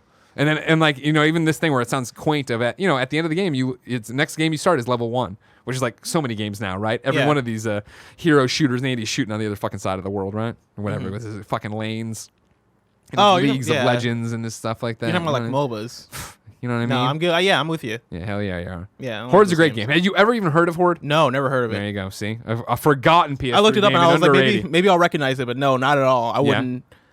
I did not hear about this game at all. You're missing out, man. And it's the thing. It's gone. Well, it's gone in the way of like nobody cares about it anymore. Yeah. You can still get it, obviously. Do you think there's anybody like online on Horde right now? I sincerely doubt it. No. You know what I mean? I Not one person. sincerely doubt it. But Horde was a great fucking game. You can play it local too. So there you go. Oh. Pick it up. That's an underrated. Bless? Yes, It's time for me to pick something from the community for you. it is. Actually, you know what? Actually, Barrett, it's time for to check in with our sponsors. Today's episode of PS I Love You XOXO is brought to you by ID Tech. Summer vacation, we all know it, we all love it, but sometimes the kids need something to do, am I right? Stressed about what the kids are going to do once school's out? Is summer looking like an endless abyss of screen time and learning loss? It's not too late to turn it around. I have the perfect antidote to the lost summer. ID Tech. ID Tech is the world's #1 STEM program for kids ages 7 through 19. The rockstar instructors transform your child's love of apps and video games, yes, even Minecraft, Fortnite, and Instagram, into a foundation for college, internships, and dream careers at companies like Google, EA, and Disney. Kids have a blast and build the STEM skills employers are desperate for. ID Tech was founded in Silicon Valley. Today, their programs are held at 150 prestigious campus destinations worldwide, from Caltech and NYU to UPenn and Cambridge. Chances are you can find a location within driving distance. Week-long day and overnight options are available with courses for all skill levels. In addition to their signature camps, ID Tech also offers all-girl camps, pre-collegiate teen-only academies, an advanced capstone experience, and year-round online private lessons. When you invest in your child today, tomorrow takes care of itself. So make this summer count with a session at ID Tech. Visit idtech.com/PSILoveYou today to reserve your child's spot and receive $75 off. That's idtech.com/PSILoveYou for $75 off. idtech.com/PSILoveYou. So now, Blessing. Yes. I'm looking through where I want to toss, because there's lots of great picks in here. I'm very proud of everybody. You all really over-delivered here on Underrated. See what I did there? Yeah. I see what you did there. Okay, just make sure. Thank you, Barrett. Thank you. You know I live for the applause. You can hear about, I'm going to give you the game titles. Okay. Quantum Conundrum. Oh. Mm-hmm. Pyre. Oh. I know, right? Saboteur. Oh. Or Tokyo Jungle. And we'll probably get to other ones too, so you don't have to worry about it if you want. What jumped out at you the most? Saboteur. Okay. Yeah. Fats Beardo, one of my favorite usernames, as you know, thank you for sending me the t-shirt, writes in to patreon.com/kinda funny games, and says, The Saboteur on PS3. I fucking love this game. An Irish race car driver gets stuck in Paris after the Nazis invade and has no choice but to fuck up Nazis left and right. Sign me up. The cool black and white aesthetic and bringing color back to the city was so damn cool. And for what it's worth, Victor Lucas agrees with me. You don't have to worry about Victor Lucas agreeing with you, Fat Spirito. I agree with you. I remember distinctly when they brought the Saboteur through IGN back in the day, right? Because, yeah, this is a 2009 release. So it checks out in my head. Yeah. In my head, I can remember somebody who none of you would know, Corey, coming through to show us this game. It was Pandemic Studios coming through to show this game to us at IGN. He used to work at IGN, and it was the old studio or the old office before we would even think to call that a studio or whatever. And do you remember this game? I do remember this game. I never played it, but it was one that I always wanted to play because it's the open world game where you're like bringing back color to like black and white. Yeah, Bear, is it possible to throw up a trailer or gameplay for it? The Saboteur trailer might show it better than anything. Yeah. The plot, as we were just described, is, you're going through, you're trapped in there, and fuck up some Nazis. Why not, right? And so the gameplay, according to Wikipedia, the player can explore Nazi-occupied Paris, some of the French countryside, and parts of Germany. Color is a key element of the gameplay. Areas which are heavily controlled by the Nazis are represented in black and white, with the exception of the characters' irises, city lights, blood, and blue symbols of the French resistance. You can go ahead and throw it up there, Bear. Thank you so much. And various German symbols, which are bright red and complete with swastikas. In these areas, German soldiers are present in large numbers, making it far more likely that Sean will be detected in his rebellious activities. To inspire, that's in quotes, the district again, players must weaken German forces occupying the area. In doing so, the district's citizens regain their hope, visually represented by the area becoming vibrant and full of color. Germans in those areas will not be completely evicted, but Sean has a higher chance of escaping them since they will no longer be so ubiquitous and will primarily be centered on military bases, barracks, checkpoints, HQs, and strategically other place sites. And so, yeah, this is another one of those games that, first off, again, Fat Spirito is a fantastic pick because I think some people know about it, but I think the it's definitely been lost to time. I remember 10 years ago wanting so badly to play this game, but I couldn't afford it because I was in high school 10 years ago. Sure, that happens. Yeah, that happens. But I just love how novel of an idea it is. Totally. As far as the visual styling of it. And I don't mean to be that guy about it, of how different the games industry is, but Pandemic was a studio people fucking loved, right? They had done so much. Barry, yeah, you were a Pandemic fan? Oh yeah. I forget what thing, but I'm looking it up right now. I can run you through their list of games looks like this: 1999, Battlezone 2, Combat Commander; 2000, Dark Reign 2; 2002, Triple Play 2002; 2002, Army Men RTS; 2002, Star Wars: The Clone Wars; 2004, Full Spectrum Warrior; 2004, Star Wars Battlefront. That's what I was like. Why do I know Pandemic so well? 2005, Mercenaries: Playground of Destruction; 2005, Destroy All Humans; 2005, Star Wars Battlefront 2; 2006, Full Spectrum Warrior: 10 Hammers; 2006, Destroy Humans 2; 2008, Mercenary 2, World in Flames; 2009, Lord of the Rings Conquest; 2009, Saboteur. It's not an underrated because everybody loves it, but Star Wars Battlefront 2 is up there. It's one of my favorite games of all time. Yeah. Holy shit. And it's the same thing, look at here in Wikipedia, underneath their canceled one is Batman and the Dark Knight, a game they had been working on. What? Stuff, yeah, there was supposed to be a Dark Knight tie-in game. It would have been awful. The rumor correct me if I'm wrong, because you're the Batman guy, which is hard for me to say, but you are. Yeah. What I had always heard was that they had gotten to the point where they were like, we cannot have another bad Batman game, and they looked at Dark Knight and they were like, this is bad. Stop. Yeah. And they stopped that one, and they let Rocksteady kept going. Because when you look at what the premise and what the action is in the Dark Knight movie, there's no way to translate that to a game that would be fun. Well, did you ever play Batman Begins, the game? For 30 minutes, and it was it's like, oh yeah, you walk around and scare the guys and make them fear crazy, and then you get to fight them. It's like, what the fuck is this game? It was so bad. So yeah, that them canceling that game basically led down the path of getting the Arkham series. So what happened? Yeah, I was gonna say, so they closed down after the Saboteur. Yeah, that's upsetting. Sad, yeah. I mean, reading off Wikipedia, right? Because this is all this is ancient history to me, and I lived this, right? And I just remember Saboteur coming through. I think it's interesting, and we're talking about Underrateys. They're an underrated studio. They're again forgotten time.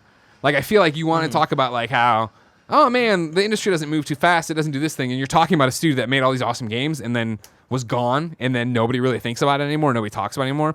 I'm gonna read you 2 paragraphs from Wikipedia. All right. In November 2005, it was announced that Pandemic and BioWare would be joining forces with private equity fund Elevation Partners investing in the partnership. Both companies retained their brands and identities. On October 11th, 2007, it was announced that VG Holding Corp., the owners of BioWare and Pandemic Studios, would be acquired by Electronic Arts as of January 2008, subject to FTC approval. In February 2009, their office in Brisbane, Australia was shut down. In November 2009, Electronic Arts cut a total of 1,500 jobs, which affected various studios, including shutting down Pandemic. On November 17th, 2009, EA officially confirmed Pandemic Studios' closure, laying off 229 employees. Wow. EA absorbed 35 Pandemic employees into EA Los Angeles studio to support The Saboteur and an unannounced project, which was later revealed to be Mercs Inc., a sequel to the Mercenary series. In response, a few former employees of Pandemic created an Office Space style video where they are shown smashing their office printer. Over a dozen former Pandemic developers are now employed at 343 Industries, having worked on Halo, Combat Evolved Anniversary, and Halo 4. Other former employees have gone on to work in Infinity Ward, Treyarch, Respawn Entertainment, Blendo Games, and many more. So, and I'm not even trying to be that guy, just the traditional story of when EA buys your studio. That's a bummer, man. Totally. Because, yeah. EA, I feel like, used to have so many studios that we could identify as, oh, snap, this is, a great studio. Now they just have, Respawn. Yeah. Even BioWare, who we would have looked at as, one of the great video game studios, has had quite a few misses that kind of ruined that name. Yeah. Yeah. But, back in the day, dude, they had, they had Pandemic. That's crazy. Yeah. Yeah. Yeah. It'll be interesting to see how that nets out for EA and their studios. I mean, you bring up BioWare, they got to fix Anthem. Yeah. What do they do? They have DICE also. What do they do about Mass Effect? Oh, yeah. Yeah.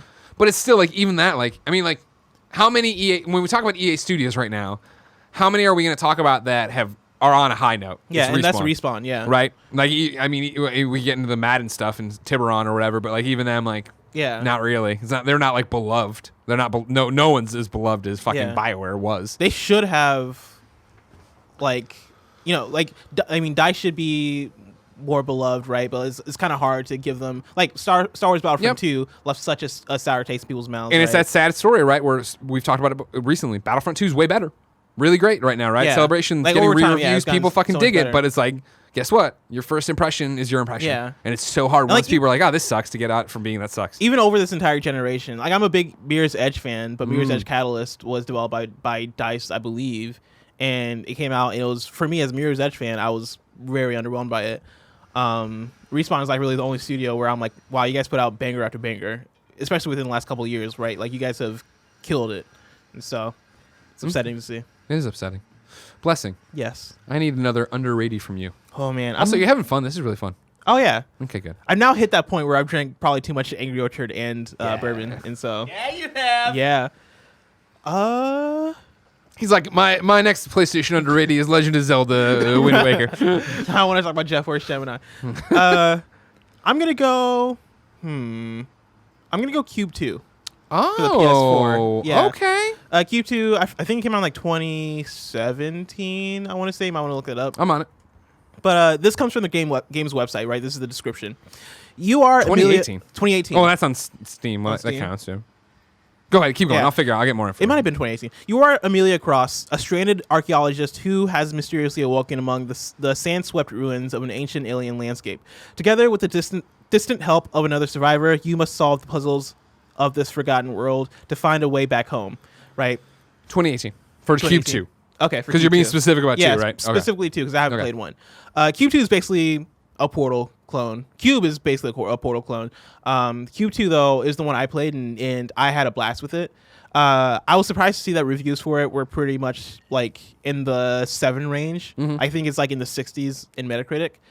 Okay. And that kind of surprised me because by the time I finished that game, I was actually very impressed with how good the puzzle design was. Okay. The main thing was the story wasn't that amazing. The story wasn't that engaging.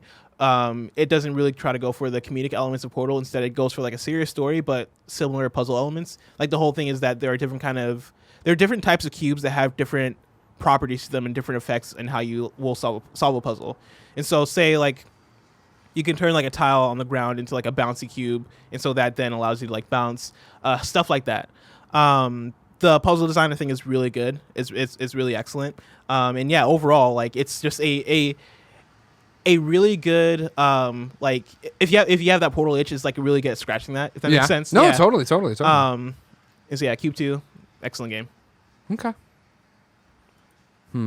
What about you? What you got? I'm looking at my list here. I want to find something good. You know what I mean? It's one of those, do I fall into a Greg Miller trap that you'd be expecting? Or I come at you with something different? You know what I mean? Patapon 2. While you're deciding, can I throw one out there? Do it. Barrett Courtney, you're welcome to come off the bench.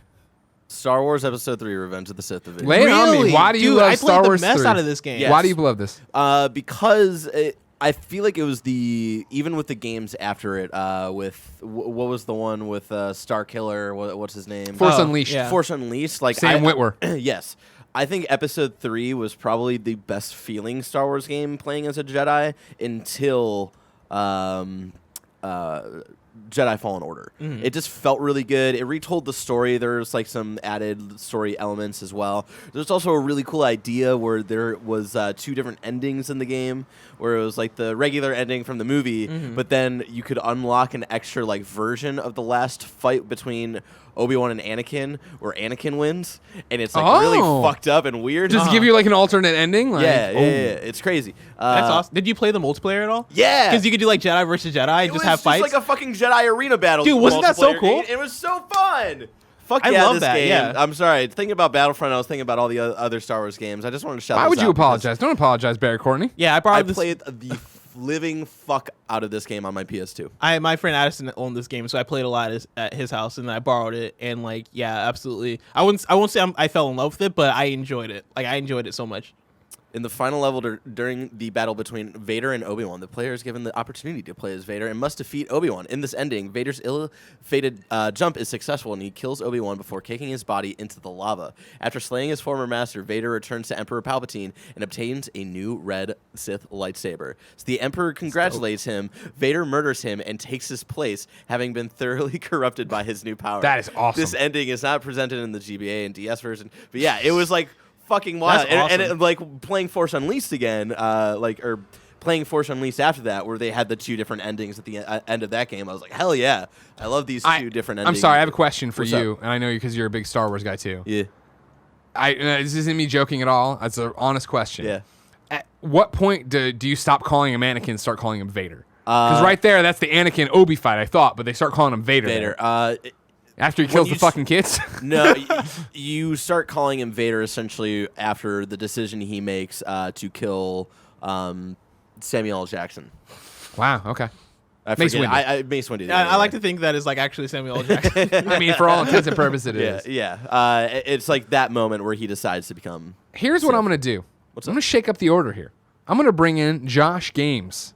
Because Josh Games is coming off the bench with a pick. You don't bother muting your mic there. With a pick I know Boss Baby is going to back, and I want you to know. As someone who's covered PlayStation for 13 years and doesn't care about the game, I back. In terms of who is underrated, what is underrated, Josh writes, forgive me for cheating a little bit here, but when I think of underrated PlayStation games, I think of MLB The Show. Whoa. My baseball fandom aside, the MLB The Show series might actually be the single most valuable franchise among the IPs in the Sony first-party stable. There are probably hundreds, if not thousands of people who own PlayStations simply because it's the only place to play a AAA MLB game. Not for long. Sure, the exclusivity of the franchise is ending in 2022, but The Show is not only a super cool feather in the cap of Sony, but it's a damn good game as well. It really has everything you could ask for in a sports game in 2020. It's super immersive, but still arcadey enough for someone who isn't a baseball fan to be able to pick up and play with relative ease. Hell, you even have a pseudo RPG with Road to the Show mode. Sure, it might not have the allure among gamers that franchises like God of War, Uncharted, and Infamous have, but the year-to-year quality of the franchise has it right up near the top of my list of Sony exclusives, even if it won't be exclusive much longer. In the last, I would say 6 games. Well, we got 2014, 2015, 2016, 2017, 2018, 2019. There's only been one bad MLB The Show, and I would say that was 2015. 2014 was fucking amazing. And as a franchise, It's so good, and they nail it every single year. They improve little things, and yeah, like it kind of turns into the yearly sports game thing that you imagine, where there's only like little adjustments here and there. Yeah. But for the people who are playing every year, that shit is important and it's cool. The things that they added, especially in last year, not this coming year, but the last game, where they add like I forget what it was called, but where you basically relive important moments in time in baseball history, where you play Babe Ruth's first like major league home run and all that shit. Like it was, and then it goes all the way up to the Cubs beating the Cleveland Indians, which really hurt. Fuck you. And then it just like the things that they add and the amount of fun you can tell that they're having with making this series every year is just fucking amazing. I love the show. Do you remember the commercials or like the competition that they would have at the release of MLB The Show, where it's like the first person to play a perfect game gets like a grand prize? I don't remember that. I Tim's shaking his head vaguely yes. remember that. Was it $1 million? It was $1 million, yeah. Yeah, I remember seeing those commercials on TV and being like, yo, that's crazy. Yeah. No, I think when we're talking again about Underrateys and what that means to us, again, as somebody who's just not a baseball fan, so I wouldn't play it, right? Yeah. I got in charge of the IGN PlayStation team. Mm-hmm. Oh my God, I'm finally getting to do this. I'm leading the ship. And I remember when, I think it was Hillary, who outranked me, was editor-in-chief at the time, reviewed MLB The Show. And I got an email from PlayStation PR that was like, hey, the team's not happy with the review. They'd love to talk to you about it. And I looked at it and it was like an 8.6, 8.8. I'm like, why are they unhappy? It was like somebody I've worked with PR for. I'm like, why do they? It's a great score. And they're like, they're not mad about the score at all. They're mad about X, Y. And I got on the phone with them and talked to them. And I already known these people in casual passing of PlayStation and Sony San Diego. But to get into the nitty gritty of them being like, listen, it's like, it wasn't they were mad about the score or the criticisms. They were mad that he didn't understand the technology that went into making the lights go a certain way or what they had. Oh, wow. They said it was the same thing, but we went and photographed all these different things, and it was like, holy shit, let alone the stories of like, and this is an old team that isn't there anymore, or the person I'm talking about. But like, I remember, I think maybe it was when Colin went and did something, but I remember these stories of like, here's the mattress we sleep on. You know what I mean? Like, it was like that level of crunch. But like, even that removed, it is that level of love and TLC and care that go into that game that they are making a game. Even to the point that was being made here by Josh Games, right? That they're making something that's exclusive, meaning that it's not going to get to 100 million players. You know what I mean? Right. Like, it's going to get to a dedicated audience. Like, Sony San Diego has never gotten the credit they deserve. No, absolutely not. Tim Gettys, you came in off the bench too. What do you got to say? I did. I am so excited about this. I'm most excited because I'm looking over the TV right now and I'm seeing tabs for Pain on PS3 and Star Wars Racer Revenge. No. Star Wars Episode 3, Revenge of the Sith. Oh. But I'm excited you knew what Pain was. Nobody else knew what Pain was. Star Wars Racer Revenge. Amazing. Yeah. Anyway, Star Wars Racer. You want to toss out an underrated? I do. You want to give a shout out to Pain though? I want to give a real shout. Fuck yeah. Was that yours? Oh no, that was the audience. Yeah, that was the audience. I remember Pain. I have a lot of Pain stories. Yeah, so much fun. A lot of Pain stories. Because we were talking on Gamescast recently, and you brought up Burnout and how much fun it is. It's a 10 out of 10 to you. Yes, Burnout 3. Burnout 3 Takedown.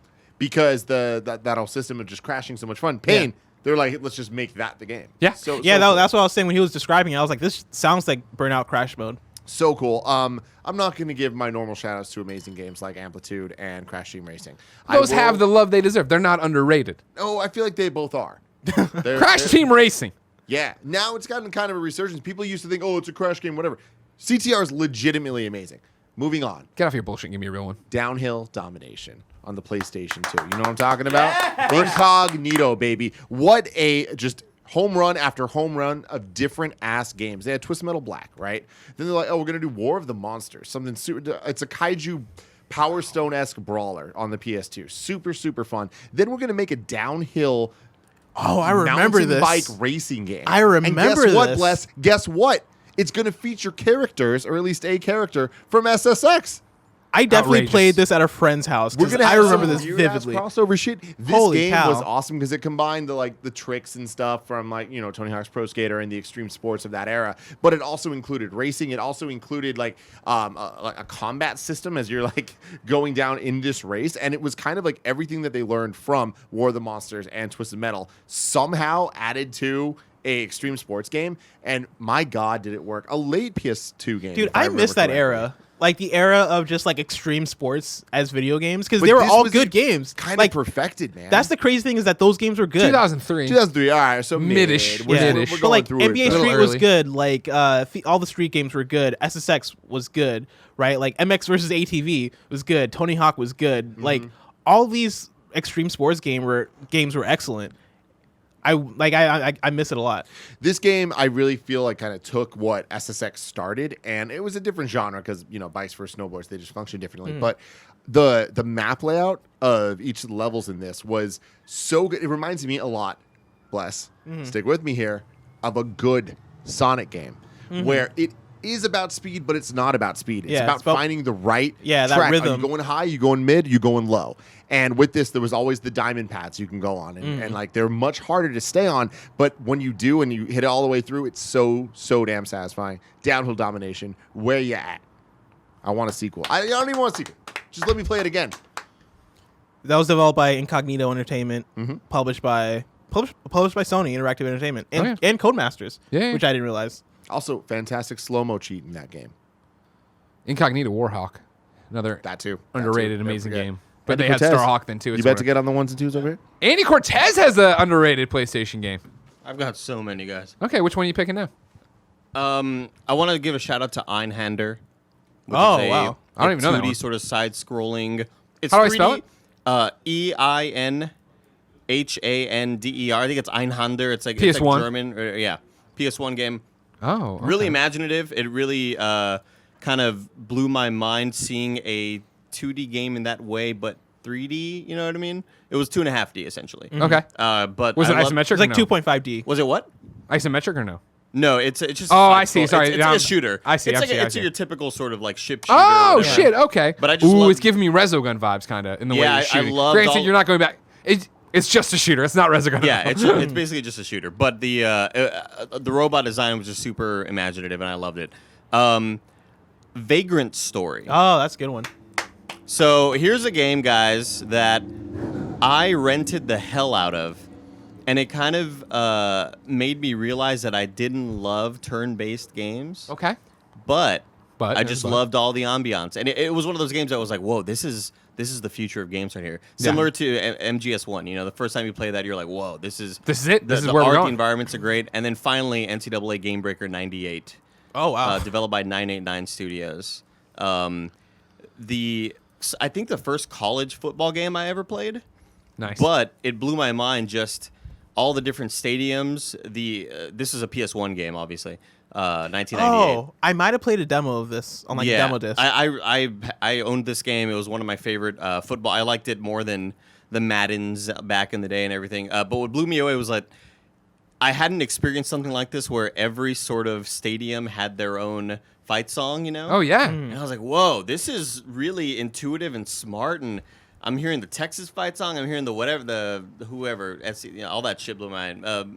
Michigan, where'd you go? Go Tigers. Mizzou.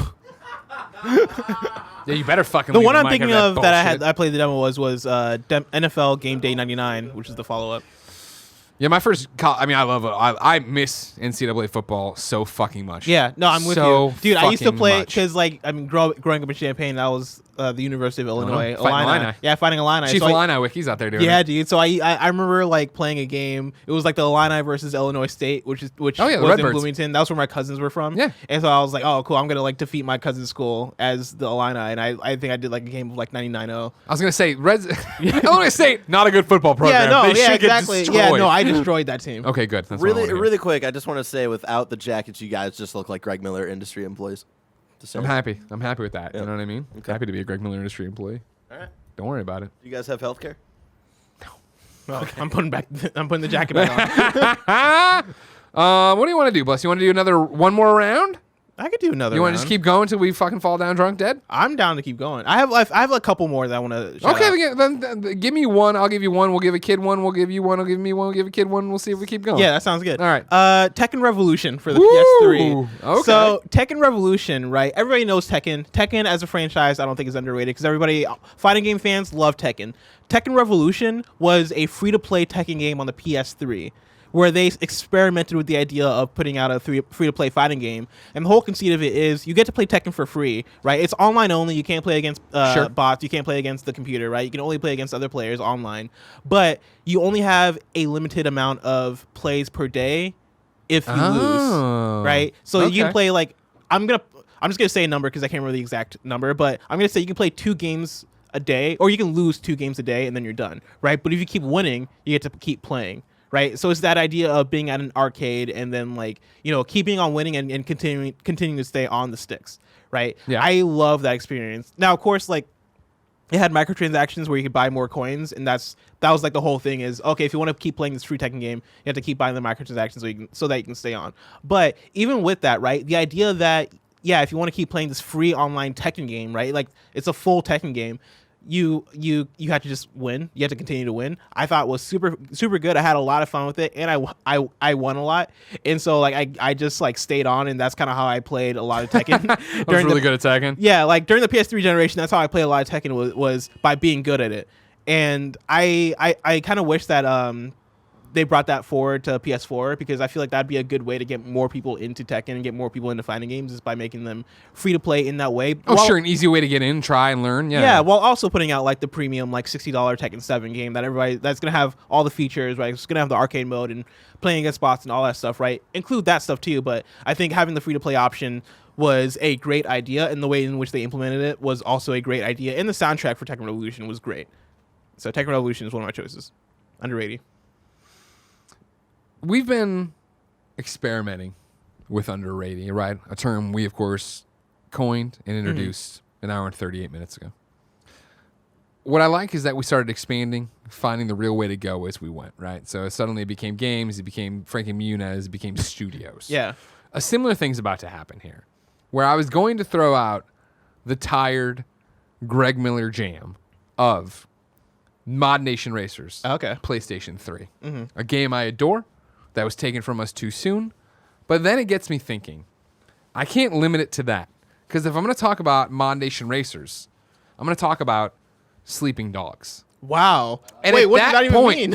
At that point, I am talking, ladies and gentlemen, about the once great studio, United Front Games. Did they work on both those games? They did, dude. United Front Games was one of the best fucking studios around. And the taking range. This is how it looks. You want to talk about range? United Front Games they worked on, but like were the people in charge of. Mod Nation Racers in 2010, Sleeping Dogs in 2012, Little Big Planet Karting in 2012. Here's where things go wrong. Where it's like, hey, Mod Nation Racers was a great idea, but it didn't sell and the load times are too long. Let's attach Sackboy to it. Okay, this isn't working the same way. Then they worked on Tomb Raider Definitive Edition, apparently, for PlayStation 4. Okay. Then they did something for Halo Master Chief Collection. Then they did Disney Infinity 3.0. Then they put out Triad Wars. Do you remember this? Triad Wars was going to be Sleeping Dogs MMO. Online. Yes, exactly. I remember watching that. It went into beta and never really came out, Yeah. and then they got snuffed out, sadly. Yeah, exactly. That's unfortunate. On That's October an unfortunate 17th, 2016, United Front Games announced their closure, even though their newest game, Smash and Grab, an online multiplayer brawler, had only been out for less than a month on Steam Early Access. No other details have come from United Front regarding the closure of their studios. Obviously, you look at that and like, I'd love to see the Jason Schreier report on all this information of what's going on. But let's just start with Mod Nation Racers and Sleeping Fucking Dogs. Yeah. You want to talk about a studio that had it. They fucking had it. You know what I mean? Of Mod Nation Racers, the only real negative, and don't get me wrong, it's if you didn't know Mod Nation Racers, basically after the success of Little Big Planet Karting, PlayStation came out and was like, we're working with United Front Games. I'm sorry, after the success of Little Big Planet, they came out, we're working with United Front Games, and we're making this thing called Mod Nation Racers, which is taking the play, create, share idea of Little Big Planet to kart racers. And it'll be a PlayStation exclusive. And it was fucking awesome. End of story. As somebody who loves kart racers, I know Tim and I have talked about it. Like the power-ups are different, where it was like, rather you could collect one, like you know how in Mario you get one and then you get maybe two depending on the Mario you're playing. You can sit on one. Yeah. Do you remember this game? Did you play this game or am I? Wait, say again? Mod Nation Racers. Did No, you ever play it? I didn't play, but I was very So familiar if you with ran into the item boxes as you went with one, you'd start leveling them up. So you could it would go to level 2, level 3, and then be the best it could be or whatever. That was a different idea than Mario, obviously, but it was awesome. The creation tools for this to create your own tracks and share your own tracks, I think were amazing because it was blessed that you would just play, you would get into the paver. So you'd start a level, you'd get in the paver, and then you would drive, and you could change the terrain, the elevation, and go down and around. Then you could go in and place trees, place whatever the hell you want, water, all these different things. I remember seeing the commercials and being very into the idea of it. And the biggest thing about it, personally, was the creation and share aspect of your own character, because you had your own character, so you could create your own outfits for that, and then the creation of your own carts, and how easy it was for me to make a Greg character, an IGN cart, the Ecto one. You'd go in there, and they had this whole thing of like you'd drive around in this hub world that would have the best racers of the day, the best creations so far voted. You could go in, download this stuff, share your own creations, share your own tracks, set your own records. The only thing that I think really fucking hurt Mod Nation Racers overall was the load times. They took forever. It would be between, I read my review before I want to talk about it today, it was between 15 and 45 seconds, depending on what it was to load things. And so it was just this atrociously long load. And I think, obviously, you start a new IP, that's trouble on its own, let alone then you come in with that kind of knock. So then it became Little Big Planet karting, which I thought just didn't work. Like, taking it into Little Big Planet, I think I reviewed that. Bear, can you Google if I reviewed Little Big Planet karting? I'll tell you what, it's been a trip going through Wikipedia today and reading articles of games I want to recommend. I'm like, who reviewed this? And then, like, the IGN gave it a 9. I'm like, oh, Greg did. Oh, that's me. Okay. Yeah. But, like, get the karting out of it. Sleeping fucking dogs. What a great game that was. Also resurrected from another game that wasn't going right. So wasn't it supposed to be a True Crime sequel? Yep. And True Crime, I'm gonna just casually add as one of my underrateys. True Crime Streets of LA specifically. I freaking love True Crime Streets of LA. Yeah. And so I was super excited for Sleeping Dogs. But I was trying to. As you were talking, I was trying to figure out like the connection because True Crime was published by Activision, Sleeping Dogs published by Square Enix, and I was trying to figure out like how all that got shuffled. But whatever, right? It's so complicated and hard. Yeah. Yeah. But the Greg idea Miller that did review Little Big Planet karting. What did I give it? Ooh. Oh wow. Not a great one. But yeah, the idea that True Crime sequel got turned into Sleeping Dogs, I'm fine with it because Sleeping Dogs, Sleeping Dogs great. Right? People love Sleeping Dogs. Yeah, exactly. Yeah. Really, really well done one. United Front Games, obviously, as with any video game developer that goes defunct, right? Those people disperse to other studios and bring their ideas. I still run into a lot of people from United Front Games out there, but they are one of the what could have been. You look at this thing, you're like, here's a couple decisions that just went the wrong way and didn't pan out for them the way they should have, because they could have been something super special. Yeah. And it's super sad. They're an underrated. You want to go to the audience here, Bless? Yes. We'll do one more round. Okay. That's the decision? Sounds good. Okay. I'm fine with that. Before we do that, can I throw out one more? Barrett, of course you can, Because now you're talking about car racing things and stuff. I didn't grow up. I grew up a little bit with Burnout. I was a little late to Burnout. Burnout Paradise. I think the first Burnout I owned. I played Burnout, games at friends' house and stuff. But that was, the first one I owned. The car franchise I grew up with was Flat Out. I was waiting for somebody to bring up Flat Out. I thought Flat someone Out was going to bring it up when we were talking about pain. Awesome. I remember the commercials for Flat Out. Specifically this mode right here in Flat Out 1 that I'm pulling up. This is another car destruction game. It was a car destruction game, and there's fun little competitions where you could just drive your car up a ramp and then just see how far you could just go. Fling. Dude, I remember the commercials for this. And my being best friend in middle school, Tommy, and I would play this for hours on end. So long. There's the long jump as well. God, we would play this. This was just the party. This was our party game where we would just hang out and play this for a while. It was just shout out to Flat Out, man. Yeah, these Gone had too great soon. commercials. That's all the extent of my knowledge of Flat Out is remembering watching the commercials when I was young and being like, yo, that game seems crazy because the idea of flinging out the driver for these different mini games and all the destruction that came with it. It was great. It's fun. It's cool. All right.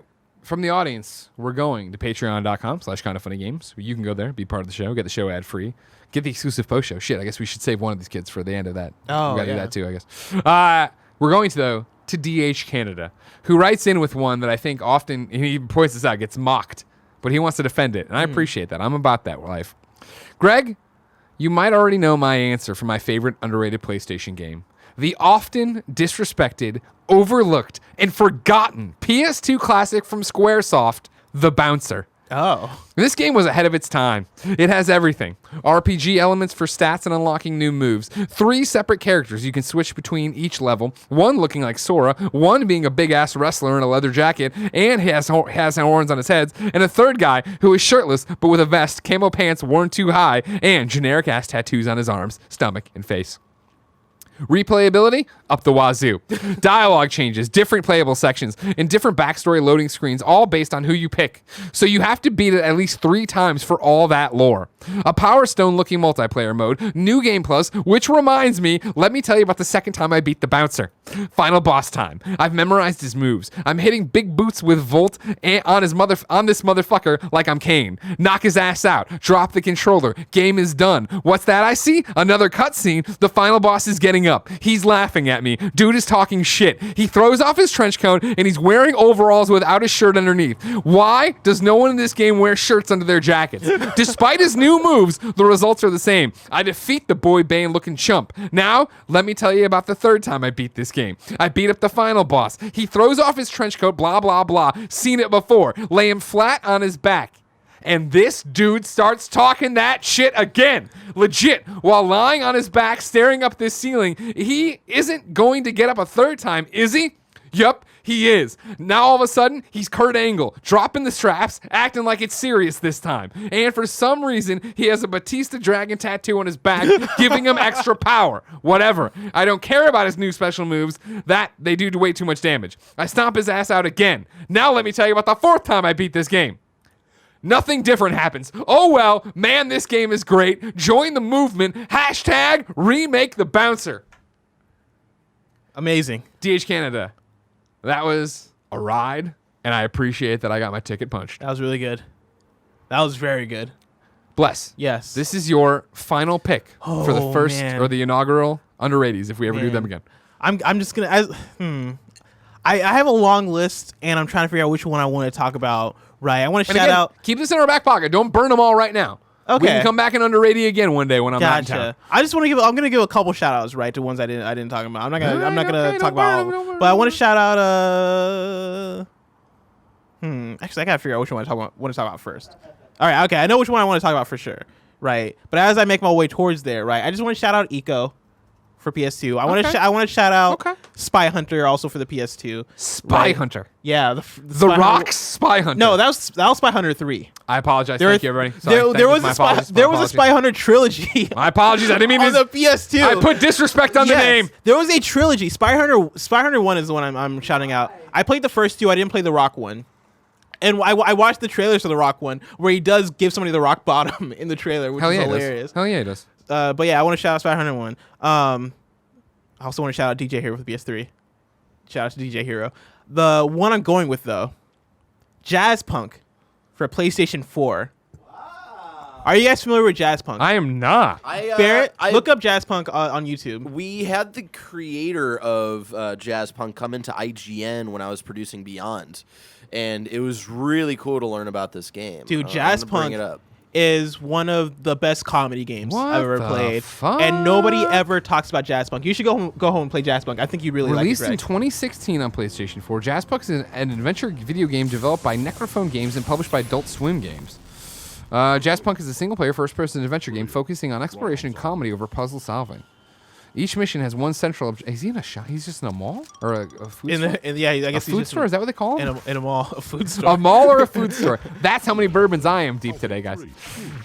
Each mission has one central objective, but the player is free to explore the world at their own pace, which is populated with a large number of interactive NPCs, each with their own action or gag. Yeah, mini games include mini golf, a Frogger clone, and a version of Duck Hunt, in which player pelts cardboard ducks with slices of bread from a toaster. Also feature prominently in this game's storyline. Yes, I can't believe I've never heard of this. It came out on PC first, and then came out on other. Yeah, it looks like it came out on PC later. 2014, came to PS4 in 2016. Yeah, I learned about this game from like Giant Bomb because I think they talked about it a lot on their Game of the Year conversations. Really? And I played it, and I was blown away by it. It's like, and I feel like blown away is going kind of far, but still, like I really enjoyed what this game is. Right, it's a comedy, right, first person stylized adventure game, right? It's basically a walking sim where you are going through and you are like a quote unquote like secret agent kind of character, but really what you're doing, like the crux of the game is exploring these different areas and just like taking in all the jokes. Sure. Like you're just going from area to area, just taking in all the different bits and jokes, and you have certain objective, like you have an objective in each area that you're placed in, right? And you are trying to like figure out like what's going on, or you're trying to solve this mystery, or you're doing whatever. But really, what you're going around, or really what you're doing is you're going around and taking in like all the goofiness in the environment, and they do such a good job in this game of making everything funny. Yeah, like it is so How well long written. is it? Probably like a couple Ballpark. hours. Yeah, like I mean, 2 to 3 hours. So it doesn't maybe. overstay its welcome. No, Right? not at all. Okay. Like it's a very quick experience. I'm gonna say like 3 hours long when I played it, and yeah, I was like, I really enjoyed the experience of this game. I highly recommend. There you go. I just bought it. There you go. Perfect, dude. I can't wait for you to play this game. Big Daddy Blessed is about it. I gotta play Yeah, it. I think you're gonna like it. I feel like it's the precursor to both of the Squanch games. That's what when it looked Yes. at it, right? It looked Yeah. like that. I was thinking I of feel- Accounting Plus. Yeah, I feel Yeah. like this was like It's definitely kind that of type of game. Accounting Plus It's not- before Accounting Plus. It's not that Rick and Morty humor. It's Right. definitely like a different type of more like. I don't even know how to just. It's very dry humor, actually. Yeah, That's probably it's how like- to describe it. okay. Yeah, it's very Almost dry British humor. Not as like over the top as the Squanch game stuff is, but still, funny and still like super fun and engaging. It never gets like boring. I always found myself like being like super into whatever was happening. But yeah, jazz punk indie game on the PS4. Highly recommend people check it out. I really enjoyed it when I played it. It's my last underrated for the day. My last underrated for the inaugural PS I Love You XOXO Underrateys. Y'all thought I wouldn't fucking say it? Y'all thought I was too much of a coward to bring it up? Patapon. No, Patapon's Oh. done fine. We got 3 of those. All right, Okay. I love Patapon and shit. We should have a PS4 Patapon. We should. Honestly, we don't even need a PS4 one. We should have had a brand new Vita one. I digress. The one that y'all slept on, the one that y'all forgot about, the one that was amazing and is my final underrated, Freedom Wars. Oh, Are you all fucking Wow. kidding me that we never got a Freedom Wars on PlayStation 4? I mean, granted, I know Vita was done. If you're not familiar, Freedom Wars, of course, was like the swan song. This was the final thing that PlayStation published for Vita that was like, oh, this is like a triple A, and I'm using that lightly, triple A game. This is Sony's behind this one. This is the final big Vita game. Freedom Wars was fucking awesome. Freedom Wars, honestly, is the most fun I ever had on my PlayStation Vita. And I had a lot of fun on my Vita. I love my Vita. I'm saying that not forgetting about Persona 4. I'm not saying anything like that. Freedom Wars will forever be that game that takes everything I love about Borderlands or Division or whatever games as a service you want to talk about that we go home and play right now and put it in the palm of your hands. Where it was this idea of you have been sentenced to go to this, you have a 1,000,000-year prison sentence, you're in the Panopticon, you have to go and do jobs out. It was basically Suicide Squad. You have to go and do jobs that then take time off of your sentence. The better you do, the more resources you come back with, take more and more time off your sentence, right? That alone sounds cool. You had, of course, the cool teddy bear cop that was always yelling at you. That's still my Vita lock screen. But it was the idea that you could play that with 3 other people. You could have this crew of 4 with you. And it was a futuristic Monster Hunter clone, right? Where the idea was that you went out on these missions and you would fight little guys, but there was a big monster for you all to fight. And you use this thing called the Thorn, where you'd shoot it out attached to an arm, a leg, a head, or whatever, or then go to the monster and then start sawing at them to try to get pieces off of them. And so you'd come back with that stuff. You'd upgrade your weapons. You would change your outfit. You would change your hair. It was everything I loved about that, of making your character look awesome to then go play with other people and see, oh, how'd you get that? Oh, I did this. Blah, blah, blah. The story was interesting. It's honestly one of my biggest platinum regrets. I wish I platinumed that game. And it's that idea. At the time, it was just so complicated to figure out what I needed, because it was grind on this one boss over and over and over and over and over again to get what you need to come back and do the stuff and get it all. Are you But still able to platinum it? Probably. But what I You know. think you would- I mean, you look at ever me. would? Bless. We started on this show, PS I Love You. I was like, I got all deep in Peace Walker. And then something came up that I needed to review, and now I'm fucking 15 games away from Peace Walker. I'm like, fuck. Yeah. I'll get back to it eventually, I assume. Maybe one day. No. I keep saying that about Days Gone.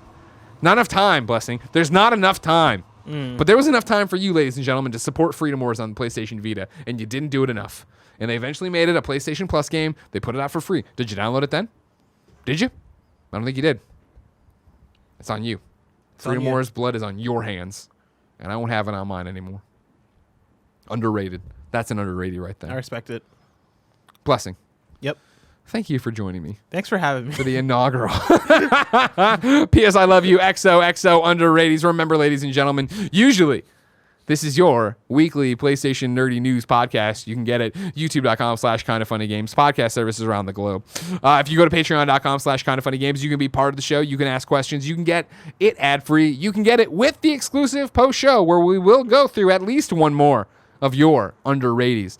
But this was something different. This was something fun. I like dressing up. This was good. Yeah, this is really fun. I want to do this again. All right, I good. think this is a success. Okay, good. You I think guys get to judge if it was. but, Yeah. I think people will like this one. I hope They people better. like this one. You know what I mean? Yeah, I hate it 'cause when I wanna they do don't. this again. Okay, good. Okay. Let us know if you like it in the comments below. If you didn't like it, just yell it out your window. Don't bother commenting because we won't listen to the bad comments. Right, Barrett? Yeah. Ladies and gentlemen, we're about to do the post show. You can still check it out. Patreon.com/kindoffunnygames. But until next time, it's been our pleasure to serve you.